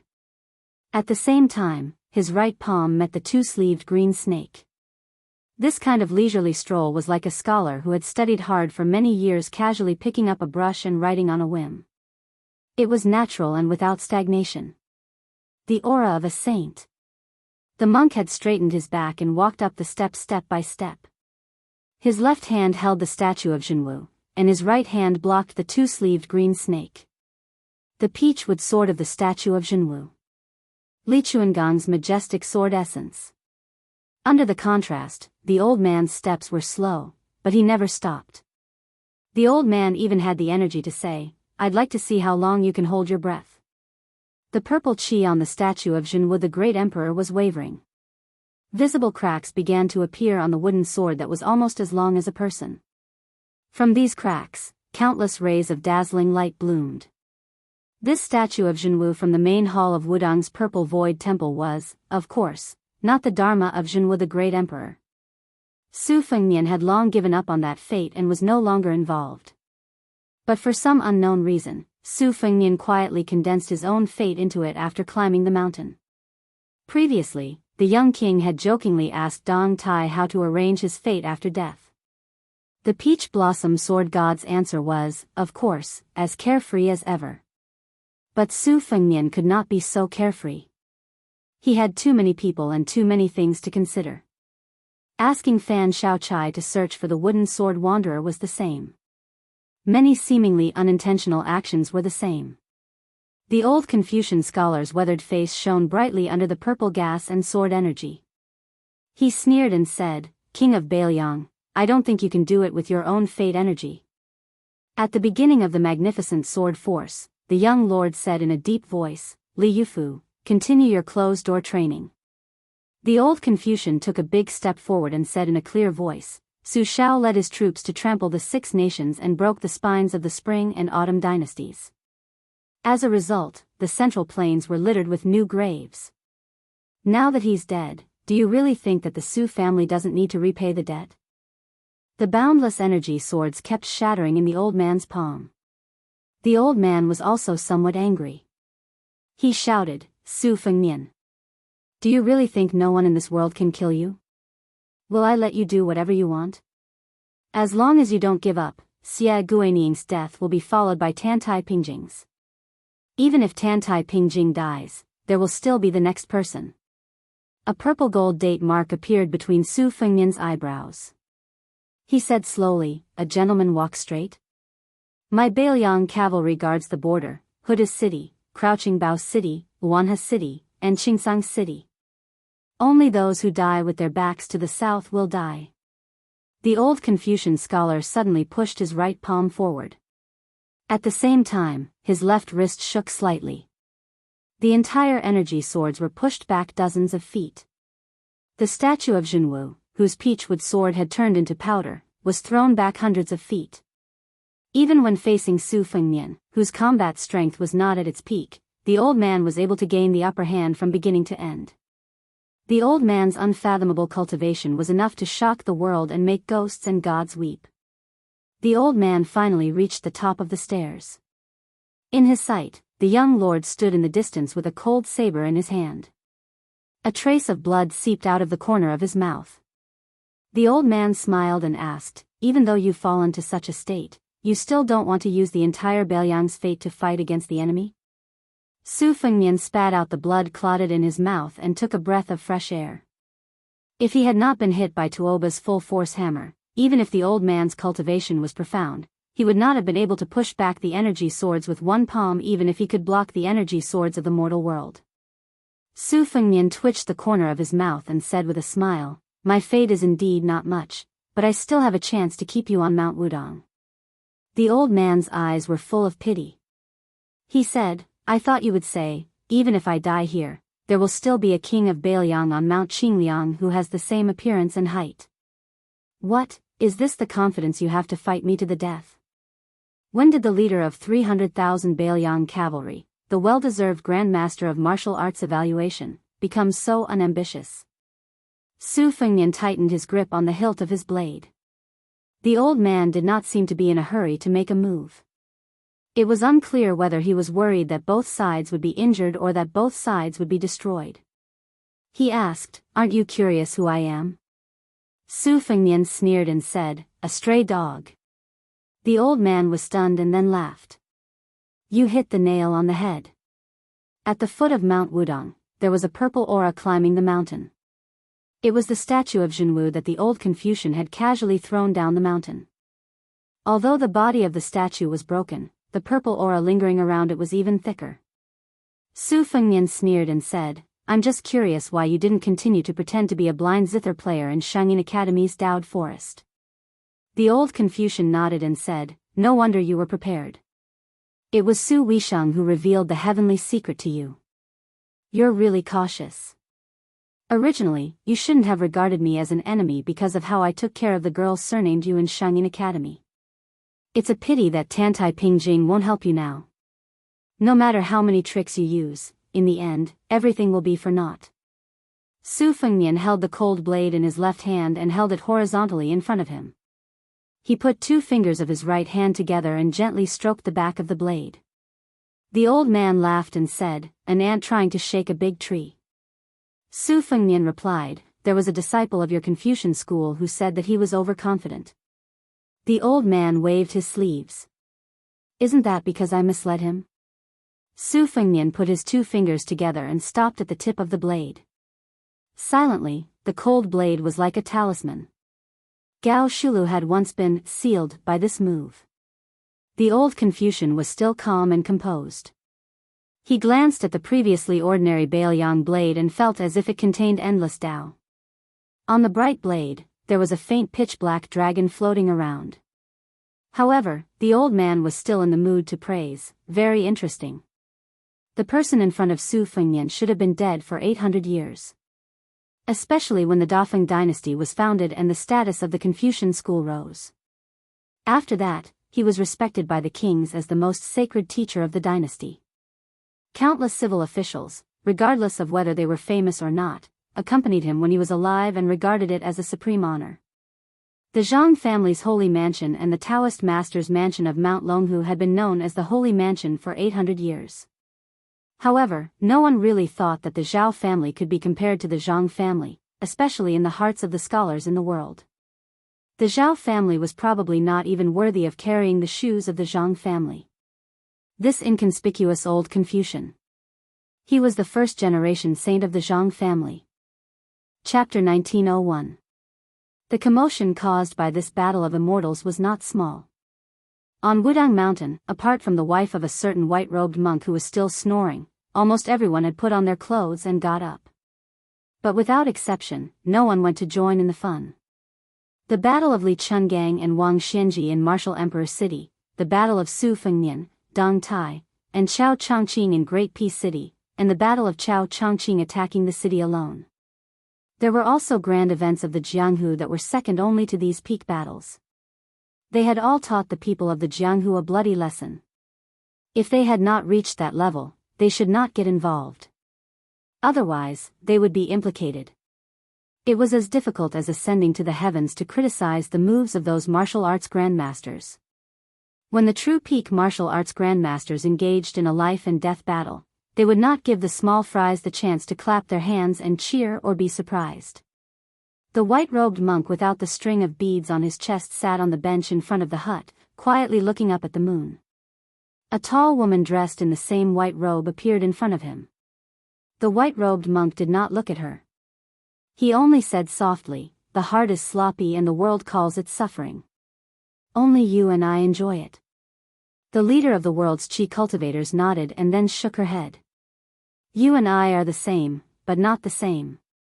The white-robed monk rubbed his bald head and said emotionally, "My daughter heard some nonsense from the foot of the mountain.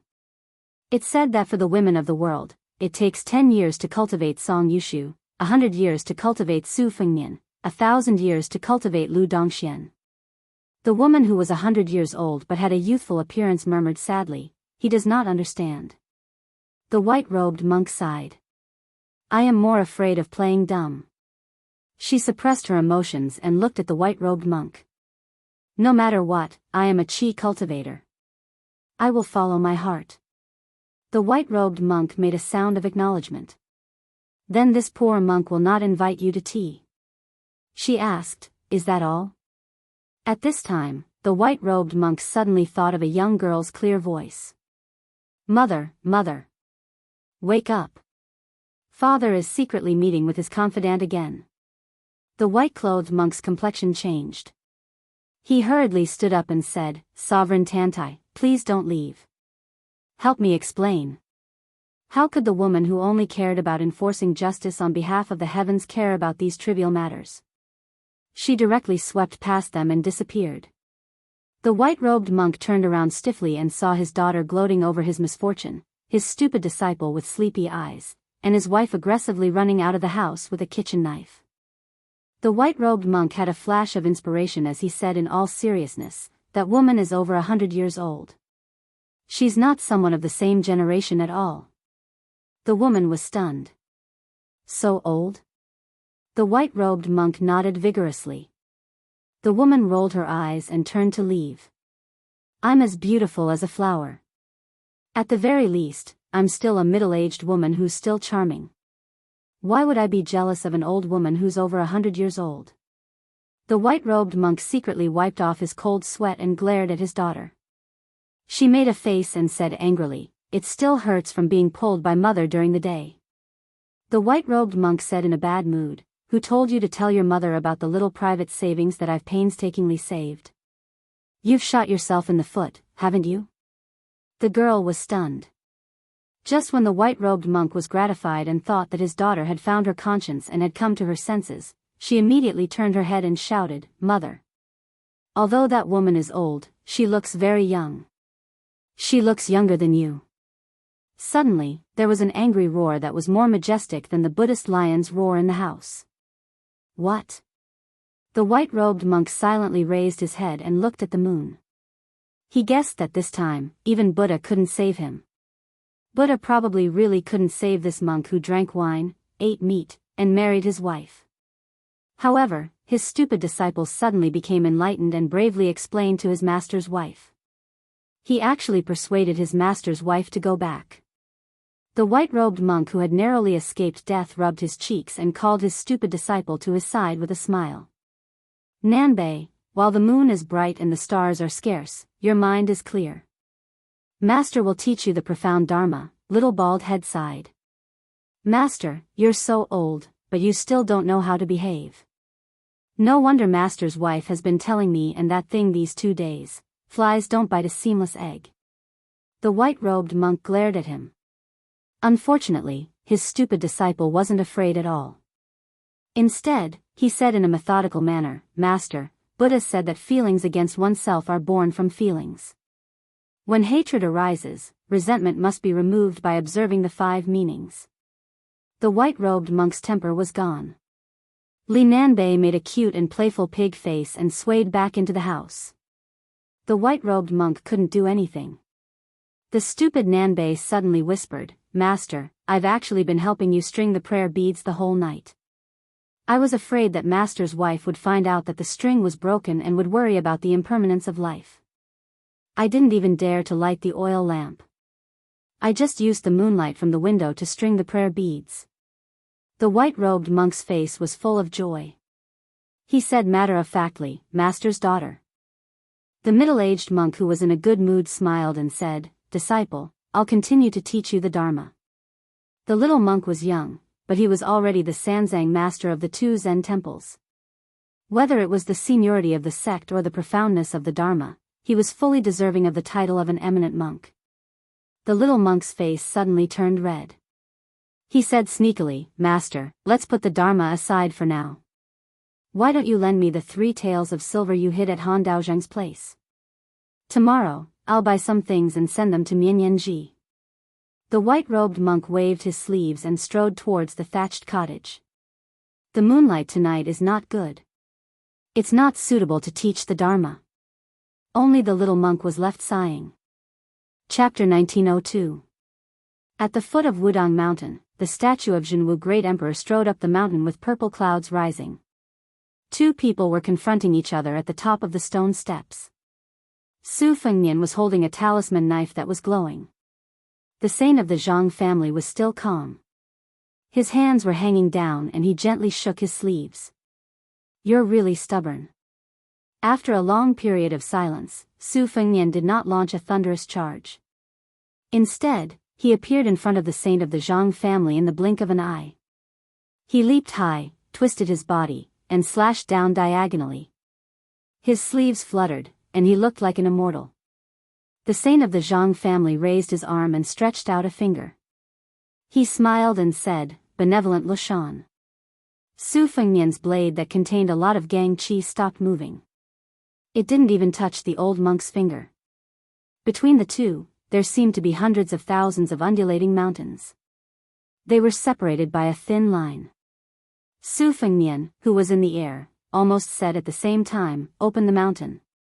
His spirit was Li Chuangong's. "If the mountain doesn't come to me, I'll open the mountain with my sword." His move was Jian Jiuhuang's, 6,000 miles. The tip of the blade continued to press down. It was not overwhelming, but it was slow and firm. The saint of the Zhang family, with one hand behind his back, didn't seem to want to touch the talisman knife with a dragon hidden in it. Seeing that the tip of the blade was only an inch away from his finger, he frowned and said in a deep voice, "Wise Lushan." The hand behind his back quietly shook his wrist. In the middle of the mountain, there seemed to be a green dragon drinking water. A magnificent water column that was as thick as a well was quickly pulled up and went straight to the top of the mountain. At the same time, the saint of the Zhang family didn't give the young king a chance to withdraw his blade. He changed from holding the blade with one finger to holding it with 2 fingers. "I'd like to see if you're qualified to be the leader of the Biyao cavalry." Su Fengnian, who was holding the blade in his left hand, looked calm. He raised his right hand and slapped down. The wind and thunder of the palm shook. The immortal touched the head and broke the longevity. The saint of the Zhang family, who was driving the long dragon in the pool to hit Su Fengnian's chest, had to slightly change its course to respond to the young king's palm. Previously, the old monk used one palm to disperse the green snake in his sleeves. Su Fengnian's palm was not inferior to the old monk. The saint of the Zhang family's hand was the saint of the Zhang family. The saint of the Zhang family. Of the saint of the Zhang family. The 2 of them changed their qi at the same time. The water column stopped, and the saint of the Zhang family slid back a few steps. Su Fengnian held the talisman knife and landed on the ground. It just so happened that the statue of Jianghu had already approached the top of the mountain and was about to attack the old Confucian. The saint of the Zhang family didn't turn around. Instead, he looked directly at the young vassal king with purple gold between his eyebrows and laughed, "I'll teach you what it means to cultivate one's body and mind, and what it means to resonate with heaven and earth with the Great Spirit." The old monk gently stomped his foot. Ordinary martial artists, especially grandmasters of external martial arts, paid attention to penetrating the earth and killing snakes and rats. They meant that if they stomped on the ground, the snakes and rats hidden deep underground would be shocked to death on the spot. But the saint of the Zhang family did not have any momentum. Instead, it was like an old farmer casually stepping on his own crops. When the saint of the Zhang family was about to reach the top, a clay statue suddenly appeared behind the saint of the Zhang family. It was dozens of feet tall. It sat upright and was level with the top of the big lotus peak. The clay statue holding a scroll was far more familiar to the world than the Xuanwu great emperor of the north who only enjoyed the incense in Biyao. It was everywhere in the ancestral hall of the Zhang family, the imperial palace of the capital, the headmaster's temple, the school, and the academy. The saint of the Zhang family flipped his palm casually and laughed loudly. The vicissitudes of life are like watching the palm lines. The clay statue behind him slapped the saint of the Zhang family's statue with the scroll. The scroll was shattered, and so was the Jianghu statue. Su Fengnian softly shouted, "Rise!" A huge statue with golden armor and hair stood up majestically from the mud and wood chips. One was standing and the other was sitting. One was the Taoist demon rinsing primogenitor in the north, and the other was the saint ancestor who was worshipped by scholars like a god. A battle between civil and military. The saint of the Zhang family laughed. Is this the first-grade celestial state proposed by Gao Shulu, the law of heaven and earth? I didn't expect you to be able to support such a scene with your remaining destiny. It's a pity that you're a poor family. The old monk's smile deepened. A scholar can't reason with a soldier? That doesn't make sense. The clay statue of the saint raised an arm and pointed lightly. The fingers of the Jianghu statue clenched into a fist and smashed down heavily. The old monk said indifferently, I also have some insights in my heart, and I want to share them with the world. Scholars study, and help the world when they're successful. They point out the country when they're in the imperial court, and they take care of themselves when they're poor. They don't forget their original intention when they pick up the brush and flip through the book. Wherever the clay statue of the saint pointed, snow-white and thick gang-chi as big as the pillars of the palace would constantly appear. The arms of the Jianghu statue were shot through, and pitch-black holes appeared everywhere. When the two fists finally succeeded in hammering the head of the clay statue, they were already powerless. The two arms of the Jianghu statue were broken and dissipated in the air. The clay statue of the saint only shook slightly, and it was far from hurting the foundation of its will. Therefore, the purple gold chi between the young feudal lord's eyebrows gradually faded, and the saint of the Zhang family's aura did not diminish. The clay statue of the saint was also safe and sound. But what happened next caught the old monk off guard. The Jianghu statue that had lost its arms raised its head, stepped on the stone steps, leaned forward, and hammered the head of the saint statue. The entire Mount Wudang trembled. Chapter 1903. Dust flew everywhere. The head of the Jianghu Dharma form exploded, but the headless body still maintained its forward posture. The clay statue of the saint was still intact, but there were some cracks. The saint of the Zhang family deliberately touched the Confucian headscarf on his head and looked at the young vassal king who had probably taken out his trump card. He said sarcastically, "It doesn't hurt. Is that all you can do?" This person's tone was always strange, but it was exactly as he said. Anyone in the human world who was his enemy, even if it was Su Fengnian, could only be an ant trying to shake a tree. The old Confucian narrowed his eyes and said, "I've already said that with your own fate, it's not enough to fight me tonight. Even if you're unwilling to use the fate of the entire Biyao, why are you unwilling to gather the fate of the Su family? Whether it's Su Weisheng or Su Longxiang, they're not ordinary people. They're all people with fate. It's okay for you to gather some fate with them. Why do you have to support the situation alone? You're about to die. Why do you care about the details? Don't you, Su Fengnian, always joke that you never do a losing deal?" Su Fengnian ignored him and kept silent. Since he was young, as the eldest son of the Su family, he was the only one who gave all kinds of rare things to his eldest sister, second sister, and Huang Manor. He had never asked for anything from them. He had never even thought about it. Just like when he obtained the pair of young tiger Kuei, he did not hesitate to give them to his second sister and Huang Manor respectively. When he got the new sword Spring and Autumn from the swordsmith surnamed Shi in Beimang, he also thought of his brother immediately. He thought that he could finally change the wooden sword.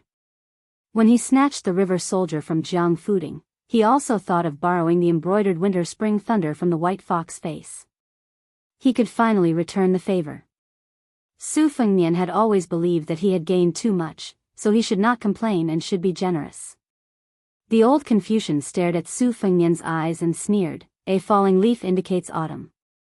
The first vassal king of Liang, who has 300,000 elite cavalry, is actually such an indecisive fool. It's ridiculous. Su Fengnian said slowly, "You can nag when you win. It's still early." The saint of the Zhang family laughed and said, "When I win you, you'll die. Who will I talk to then? Do you want me to nag at a dead person?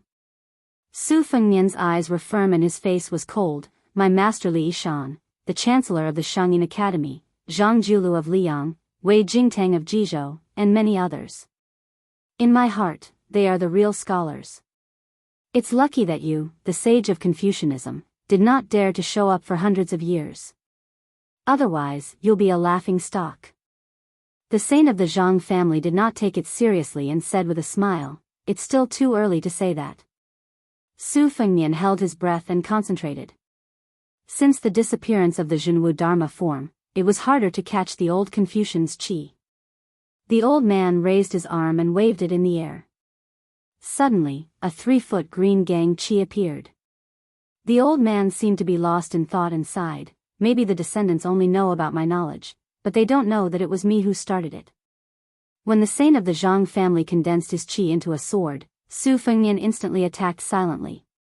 The old man stood on the spot and twisted his sword-wielding arm behind his back. With a simple sword stance, he blocked the talisman knife that was trying to cut off his head. After that, no matter which angle the elusive talisman saber appeared from, the saint of the Zhang family only used an ordinary sword-holding stance to defend himself flawlessly. The two sides' qi lasted for half an hour. Su Fengnian finally stood 20 steps away from the saint of the Zhang family. The old man was still calm and composed. The 3-foot sword qi in his hand was as powerful as before. The clay statue of the saint that he had invited into the mortal world did not disappear. It was still quietly looking at the foot of the mountain. The old man looked around leisurely and laughed, "Ghost talisman. It's not bad to use the remnant soul of the Beimang true dragon and the talisman knife as the talisman gallbladder. However, it's a little far-fetched to use the divine lightning technique of Mount Longhu. What kind of lightning pool is this? How can it summon gods and ghosts? How can it suppress demons?" There were 21 pocket-sized flying swords hovering around the old man. The 12 flying swords were given by Dong Tai. Black armor, childhood sweetheart, morning dew, spring water, peach blossoms, moth eyebrows, vermilion bird, yellow tongue, and golden thread tai e. The 9 flying swords were later forged by Su Fengnian according to all kinds of life's will, and earnestly requested Mount Qingliang's Moazam master Zhu Zi to forge them. They were Fengdu's old Jiao Du, Yushui's fine beard, childish wild fox sheep fat ant Shen. Above each of the motionless flying swords, there was a yellow talisman glittering with golden light floating above them. The saint of the Zhang family exclaimed softly and asked curiously, "Why is the word talisman gallbladder missing?" The Taoist sects in the world are divided, but at the end of the day, the talisman gallbladder is nothing more than a dozen words in the word aura. The talisman gallbladder has no words. You worked so hard to create this talisman. Where did the spiritual energy come from? Su Fengnian gripped the hilt of his saber tightly and sighed softly. This was supposed to be a lightning pool that he used to suppress the heavenly being, Tantai Pingjing.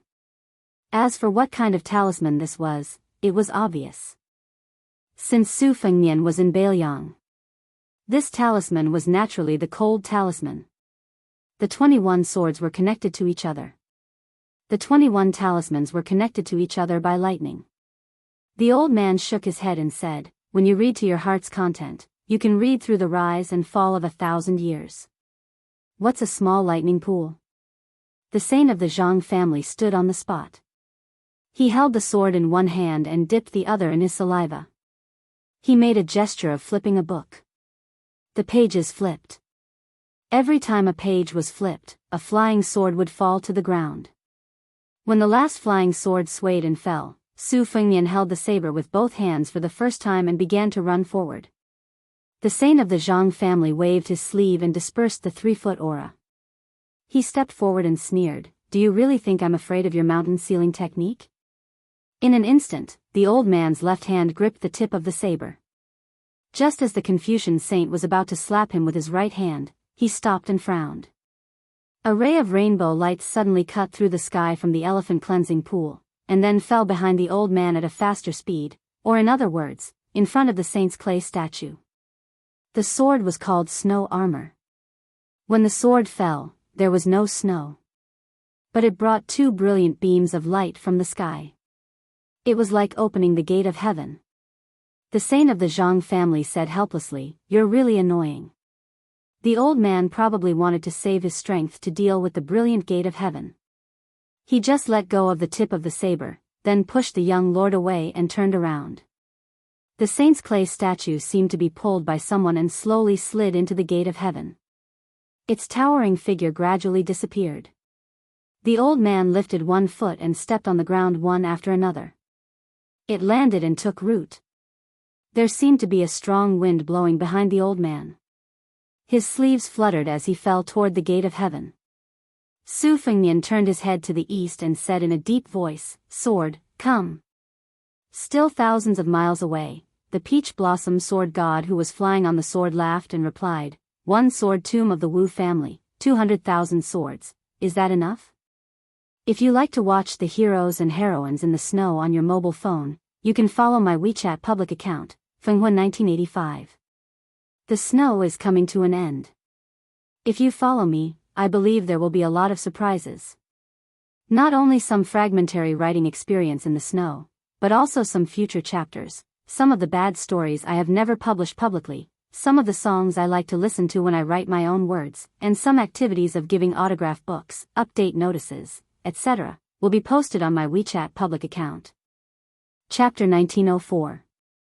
The gate of heaven opened wide. Vaguely, one could see the heavenly maiden scattering flowers. In a trance, one could hear the chanting of Sanskrit and the ringing of celestial bells. Of course, it was to forcibly recruit the first ancestor of the Confucian school. This kind of formation was like the Grand Kai sect of the world welcoming a distinguished guest. At this critical moment, the old man still had the mood to turn around and smile at the young lord. "My old body has been buried in the ground for hundreds of years, I can't stand your torment."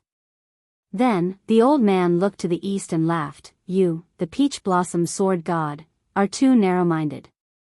As a junior in Jianghu, you don't know how to respect your elders. Do you really want to take revenge on the same night?" Su Fengnian's face was solemn. Dong Tai drove more than 200,000 flying swords of the Wu family to Biyao. He even needed the swords to go before him. Compared to the time when Qi Jiaj escaped to the foot of the mountain, Dong Tai needed to consume a lot of energy. Even if Dong Tai was regarded as the most powerful person in Jianghu, the most powerful person in the Finger Mysterious realm, and the best swordsman in the past 1,000 years, Su Fengnian knew how difficult it was for Dong Tai to drive the entire ancient swords of the sword tomb at the same time. The more difficult it was, the greater the burden on Su Fengnian. Especially the old man in front of him was so calm. How did it look like he was struggling before death? The saint of the Zhang family slowly retracted his gaze and looked at Su Fengnian again. He said calmly, "Young man, let me give you a sentence. Deep love will not live long, and extreme wisdom will hurt. You have both. It will be difficult for you to have a good ending. As a person, muddle through. It is rare to be confused, so you can relax." The flying swords that originated from the sword tomb were densely packed. There were almost no gaps. Wherever they passed, mountains appeared in the sky, blocking the moonlight. Su Fengnian no longer concealed himself. His qi circulated rapidly, and his divine will reached its peak in an instant. Using this as a guide, he was like a lone candle in an eternal night, attracting moths to the flame. In the face of Su Fengnian's determination, the old man's eyes flashed with a touch of complex emotions. He no longer had the mood to ridicule the young king, nor did he look at the gate of heaven that was no different from a dragon's pool or a tiger's den for him. Instead, he turned around and looked down. The ground where his feet stood was cracked like a spider web. After the old man raised his head, he turned his back to Su Fengnian and said indifferently, "It's said that a scholar knows everything in the world without going out. I've long heard about your battle with Wang Xinji.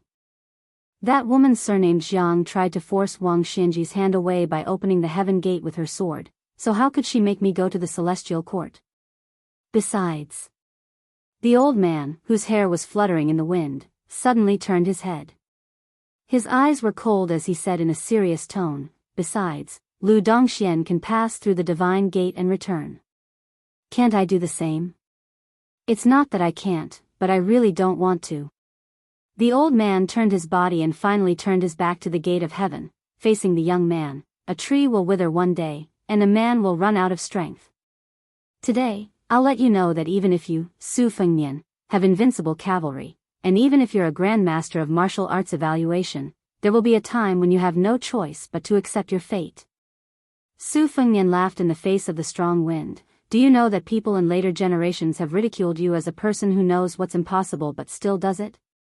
Su Fengnian continued, do you know that a quasi-sage in the Confucian school whose status is only second to yours said, even if there are thousands of people, I will go forward?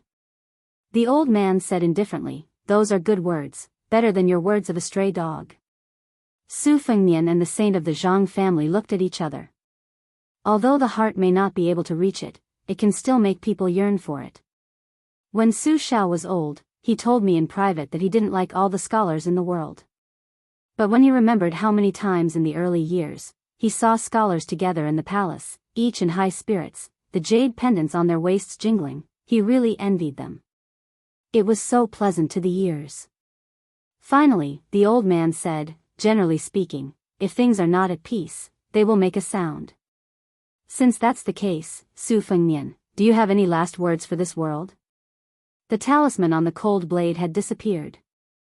Su Fengnian hung the new cold blade of the Su family's 6th generation. Countless heroes have died in Biyao. Every family has a white scarf. Most of them don't leave behind any last words, and they don't need mine. The old man shook his head and said, that's because you haven't really lost all hope. Su Fengnian, who was indifferent, raised his palm as if he was grabbing something. The saint of the Jianghu family snorted, Dong Tai's flying sword is not bad, but it must be able to reach Wudang Mountain. The old man also raised his arm and then pressed down, drop the sword for me. The first wave of flying swords that had already approached Biyao and Yuzhou were nailed into the ground like arrows at the end of their flight. The extremely spectacular scene at the junction of Yuzhou and Hezhou. The wind blew and the rain fell, and the flying swords drew an arc in the air and stabbed into the ground. They fell on the mountains, the rivers, the fields, and the yellow sand. It was like a heavy snow falling on all the places where there was no one. The young man who had been leading the flying swords to the cold had a trace of scarlet blood between his eyebrows. However, the place where the sword fell was getting closer and closer to Wudang Mountain. A wave of slanted flying swords was less than 100 miles away from the big lotus peak. And the young king's ears, nose, and mouth also began to bleed. After the saint of the Jianghu family pressed down with his palm, his originally motionless body slid back a step, and he was one step closer to the gate of heaven. When a wave of more than 1,000 flying swords landed on the green bamboo peak to the right of the big lotus peak, the young man's eyes began to bleed. His face was already covered in blood. When a flying sword landed in the deep stream outside the big lotus peak, Su Fengnian's face was already blurred. But that unknown rusty ancient sword was already the last of the 200,000 flying swords in the Wu family's sword tomb. But that saint of the Jianghu family, even if he seemed to have his back against the gate of heaven, his feet were still standing outside the threshold. The difference of one step was like the difference between heaven and earth. In the human world of the heavenly court. The old man lowered his head and looked at the 3-foot sword called armor of snow, and gently pressed down with his free left hand. The young man whose face was covered in blood slightly twitched the corner of his mouth. The old man, who was clearly not looking at the young vassal king, seemed to be able to see through the mysteries of heaven. I know that you still have one last sword, but no matter how much you calculated, you would never have thought that in the entire northern Liang Path's 4 provinces, you would be able to borrow that sword no matter where you went. Only on Wudang Mountain, you would not be able to do it. After all, Wudang Mountain is a peaceful place for Taoists, and since ancient times it has been the ancestral court of Taoism in the north. From the great Qin dynasty to the great Feng dynasty, and now to Liang, this place has almost never been affected by the flames of war, so the connection between you and the Su family is the weakest. If it was outside the Liangzhou Pass, at the mouth of the gourd in Yuzhou, not to mention that I couldn't stop you from borrowing Dong Tai's last sword, I'm afraid that I would have already sent you to the gate of heaven. The old man slightly bent down and gently patted the sword's hilt. You and that Taiya sword are brothers in hardship. A rainbow light like a comet in the sky, from the west to the east, crashed into the big lotus peak. But it seemed to have crashed into an invisible wall. It caused a burst of dazzling sparks, and was incomparably gorgeous. Chapter 1905. The ancient sword couldn't move forward an inch, and it kept whining.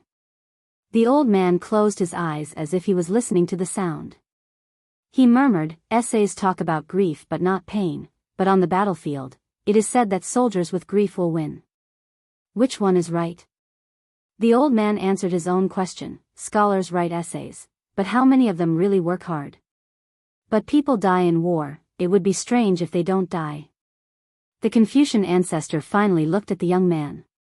He slowly closed his eyes. His face was blurred by blood, so it was impossible to see his expression. He didn't know if it was pain, sadness, regret, relief, or something else. If he consumed Bailiang's fate, he might be able to save himself. But if he fought Liang Mang, he would definitely lose. In the end, he didn't want to. Was it also, not impossible, but unwilling? This sage of the Zhang family, who had overpowered the two grandmasters on Mount Wudang tonight, laughed aloud, looking up to the sky and laughing loudly. Desolation, sorrow, joy, all kinds of feelings. The old man suddenly shouted at the sky, "I am a scholar. Although I am good at cultivating Haran Qi, I never ask for immortality. F***ck off the cycle of heaven. I have been guarding the human world for 800 years, and I have seen you immortals order me around for 800 years. Now you want to take an inch and want a mile?" The heavenly gate exploded with a bang. The old man ignored the huge movement behind him, stepped out, looked at the young king, and asked sternly, "Su Fengnian, I ask you. The new valley is basking in the sun, the oranges are hanging high, the fisherman is wearing a bridle, the old farmer is carrying a hoe, the woman is picking mulberry, the child is herding cattle, and the old woman is making clothes. The iron armor is clanging, the sword is like frost, the drums are like thunder, the iron cavalry is out, the arrows are like rain, the smoke is everywhere, and corpses are everywhere. Have you seen all kinds of things in the world?" The young man covered in blood didn't move. Between life and death, one could see life and death. When there was no way out, one could see the root of human nature. But this guy surnamed Su, is he really dead? It shouldn't be. The old man showed a trace of panic for the first time. He quickly moved forward and came to the front of the young man. He stretched out his thumb and pressed on the middle finger of the vassal king. He wondered, "The qi in your body is still quite strong. Why is there no movement?" In the next moment, this absolute saint was sent flying by the young man's kick. The old man fell heavily to the ground, but he didn't stand up. He just sat there, as if he hadn't completely regained his senses. The young man also sat on the ground with his hands on his knees. He opened his eyes and said weakly, "Damn you." The old man burst into laughter. Su Fengnian had no idea what this crazy old man was thinking or what he was trying to do. He was constantly gasping for breath, and of course, he was also vomiting blood. But for some reason, while the pain pierced his heart, he also felt an inexplicable sense of refreshment, as if a heavy burden had been lifted off his shoulders. Especially that kick, it was really a kick to his heart's content. The saint of the Zhang family raised his hand and patted the dust off. He pointed at his own nose and asked, "Are scholars powerful?" The young king was speechless, he could only move his mouth. It seemed that he was trying to tell him to get lost. The old man snorted and said, "So what if he's Lu Dongxian? Didn't he ask me for advice in the early years?" The young man also pointed at his own nose, then raised his hand with difficulty and made a gesture of waving his hand in disgust. The old man suddenly looked embarrassed. Before the great Qin dynasty unified the world, the saint of the Zhang family had led his disciples to travel around the countries, but he was rejected by the great Qin dynasty. The old man laughed at himself and said, "It's never too late for a gentleman to take revenge. But 800 years is a little too late." Su Fengnian, who was extremely embarrassed, recovered slightly and asked weakly, "Apart from the personal feud, what else is there?" The old man sat upright and said in a deep voice, before you and Li Yufu cut the gap between heaven and man, I'll bear the pressure of heaven for you too. Otherwise, Li Yufu, who is cultivating in seclusion, will be fine, but you, Su Fengnian, won't be able to deal with the Bei Mang in peace. Do you really think the immortals will watch you commit treason? Maybe those guys will simply let the Bei Mang barbarians take over the Central Plains. Su Fengnian glanced at the old man from the corner of his eyes and then lowered his eyelids. The old man said angrily, "Little bastard, don't take advantage of me. I've already helped you open up the stasis in your acupoints. Others don't know how difficult it is, but you, Su Fengnian, don't know. This is no different from Zhang Julu's regulation of the water transportation in Liyang." Su Fengnian ignored the old man. The old man took a deep breath and said, "Su Fengnian, can we not be so tacky? It's such an impassioned feat, but you turned it into a business deal. How embarrassing, isn't it?" Su Fengnian directly closed his eyes. He was really not used to this kind of social interaction with the old man. Even if he was full of strategies, it was difficult to use them. However, the old man's only weakness happened to be the Achilles heel of the Confucian holy sage. There was a long silence. Su Fengnian finally opened his eyes and bowed with cupped fists. The old man accepted it calmly. Su Fengnian stood up shakily and asked softly, "Why don't you give me something extra to solve the problem of the grain cooling?" The old man wanted to refuse on the spot, but he suddenly thought of something and said with a smile, "This is not easy, but as long as you let that guy surnamed Deng talk nicely later, I'll give it a try. However, I can't guarantee success." Su Fengnian waved his hand.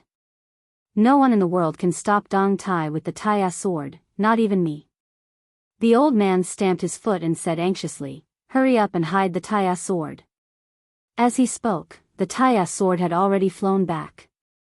Su Fengnian gloated and slowly walked toward the old man. The old man smiled and turned to look at the foot of the mountain. Su Fengnian and the old man stood side by side. The old man pointed into the distance.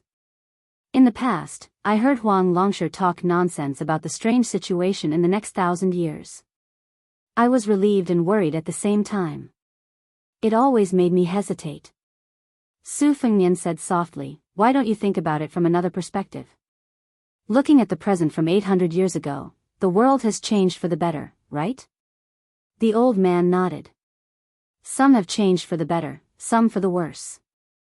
Generally speaking, the present is indeed better." Both of them were speechless.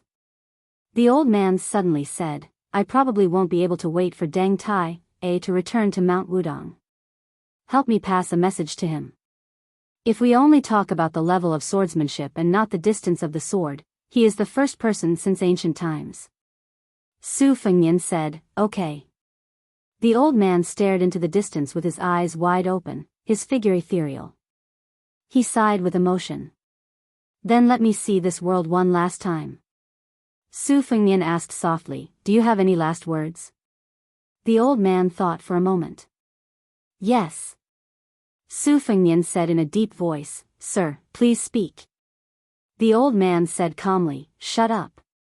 If you like watching heroes and heroines in the snow on your phone, you can also follow my WeChat account, Fenghuan 1985. Snow is coming to an end. If you follow my account, I believe there will be a lot of surprises. Not only will there be bits and pieces of writing in the snow, but there will also be future side stories, or some of my favorite songs that I have never published publicly, or some activities that I like to listen to when I am writing, or some activities to give out autograph books, update notifications, etc. They will all be posted on my WeChat account." Chapter 1906. When Dong Tai arrived with his sword, he saw the young king sitting alone at the top of the broken stone steps with a knife on his knees. Although Su Fengnian's clothes were stained with blood and his face was full of exhaustion, he was full of spirit. Moreover, his heavenly physique that had suffered heavy injuries in succession was like a withered tree that had come back to life. It glowed with vitality and gradually approached its peak. Deng Tai floated down to the ground. Hanging from his waist was an ordinary iron sword that his disciple had given him. Holding Tai upside down, he stood beside Su Fengnian. 800 years of scholarly spirit, scattered in the world? Su Fengnian nodded and said, Old Mister was obviously reluctant to leave before he passed away. He stayed up for a few hours and made some arrangements before he passed away on the spot. Dong Tai frowned and said, What about this fight? Su Fengnian smiled bitterly and said, The old man who was the backbone of the Central Plains should be more trusting of Li Yufu, who had a pure Taoist heart. When Master Li escorted the dragon carp along the Guangling River to the sea, the old man must have secretly observed and trusted him. As for me, he did not have much confidence. Not only was I the son of Su Shao, but I was also very likely to fight for the throne. If it were me, I would not be at ease to hand over the old man's belongings.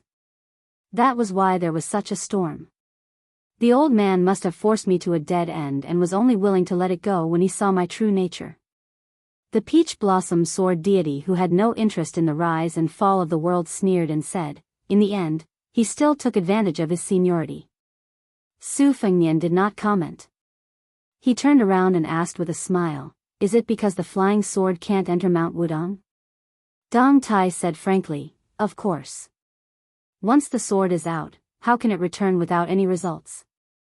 Su Fengnian and Dong Tai raised their heads at the same time and looked at the distant sky that was gradually turning white. After the saint of the Zhang family died in a way similar to the immortal Zhenren of Taoism, there seemed to be a new phenomenon between heaven and earth. It was unclear and covered the mysteries of heaven. Heaven and earth were filled with righteous qi. Mixed qi gave form to the flow, abundant enough to fill the firmament. Su Fengnian said in a low voice, to establish one's virtue, to establish one's merit, and to establish one's words.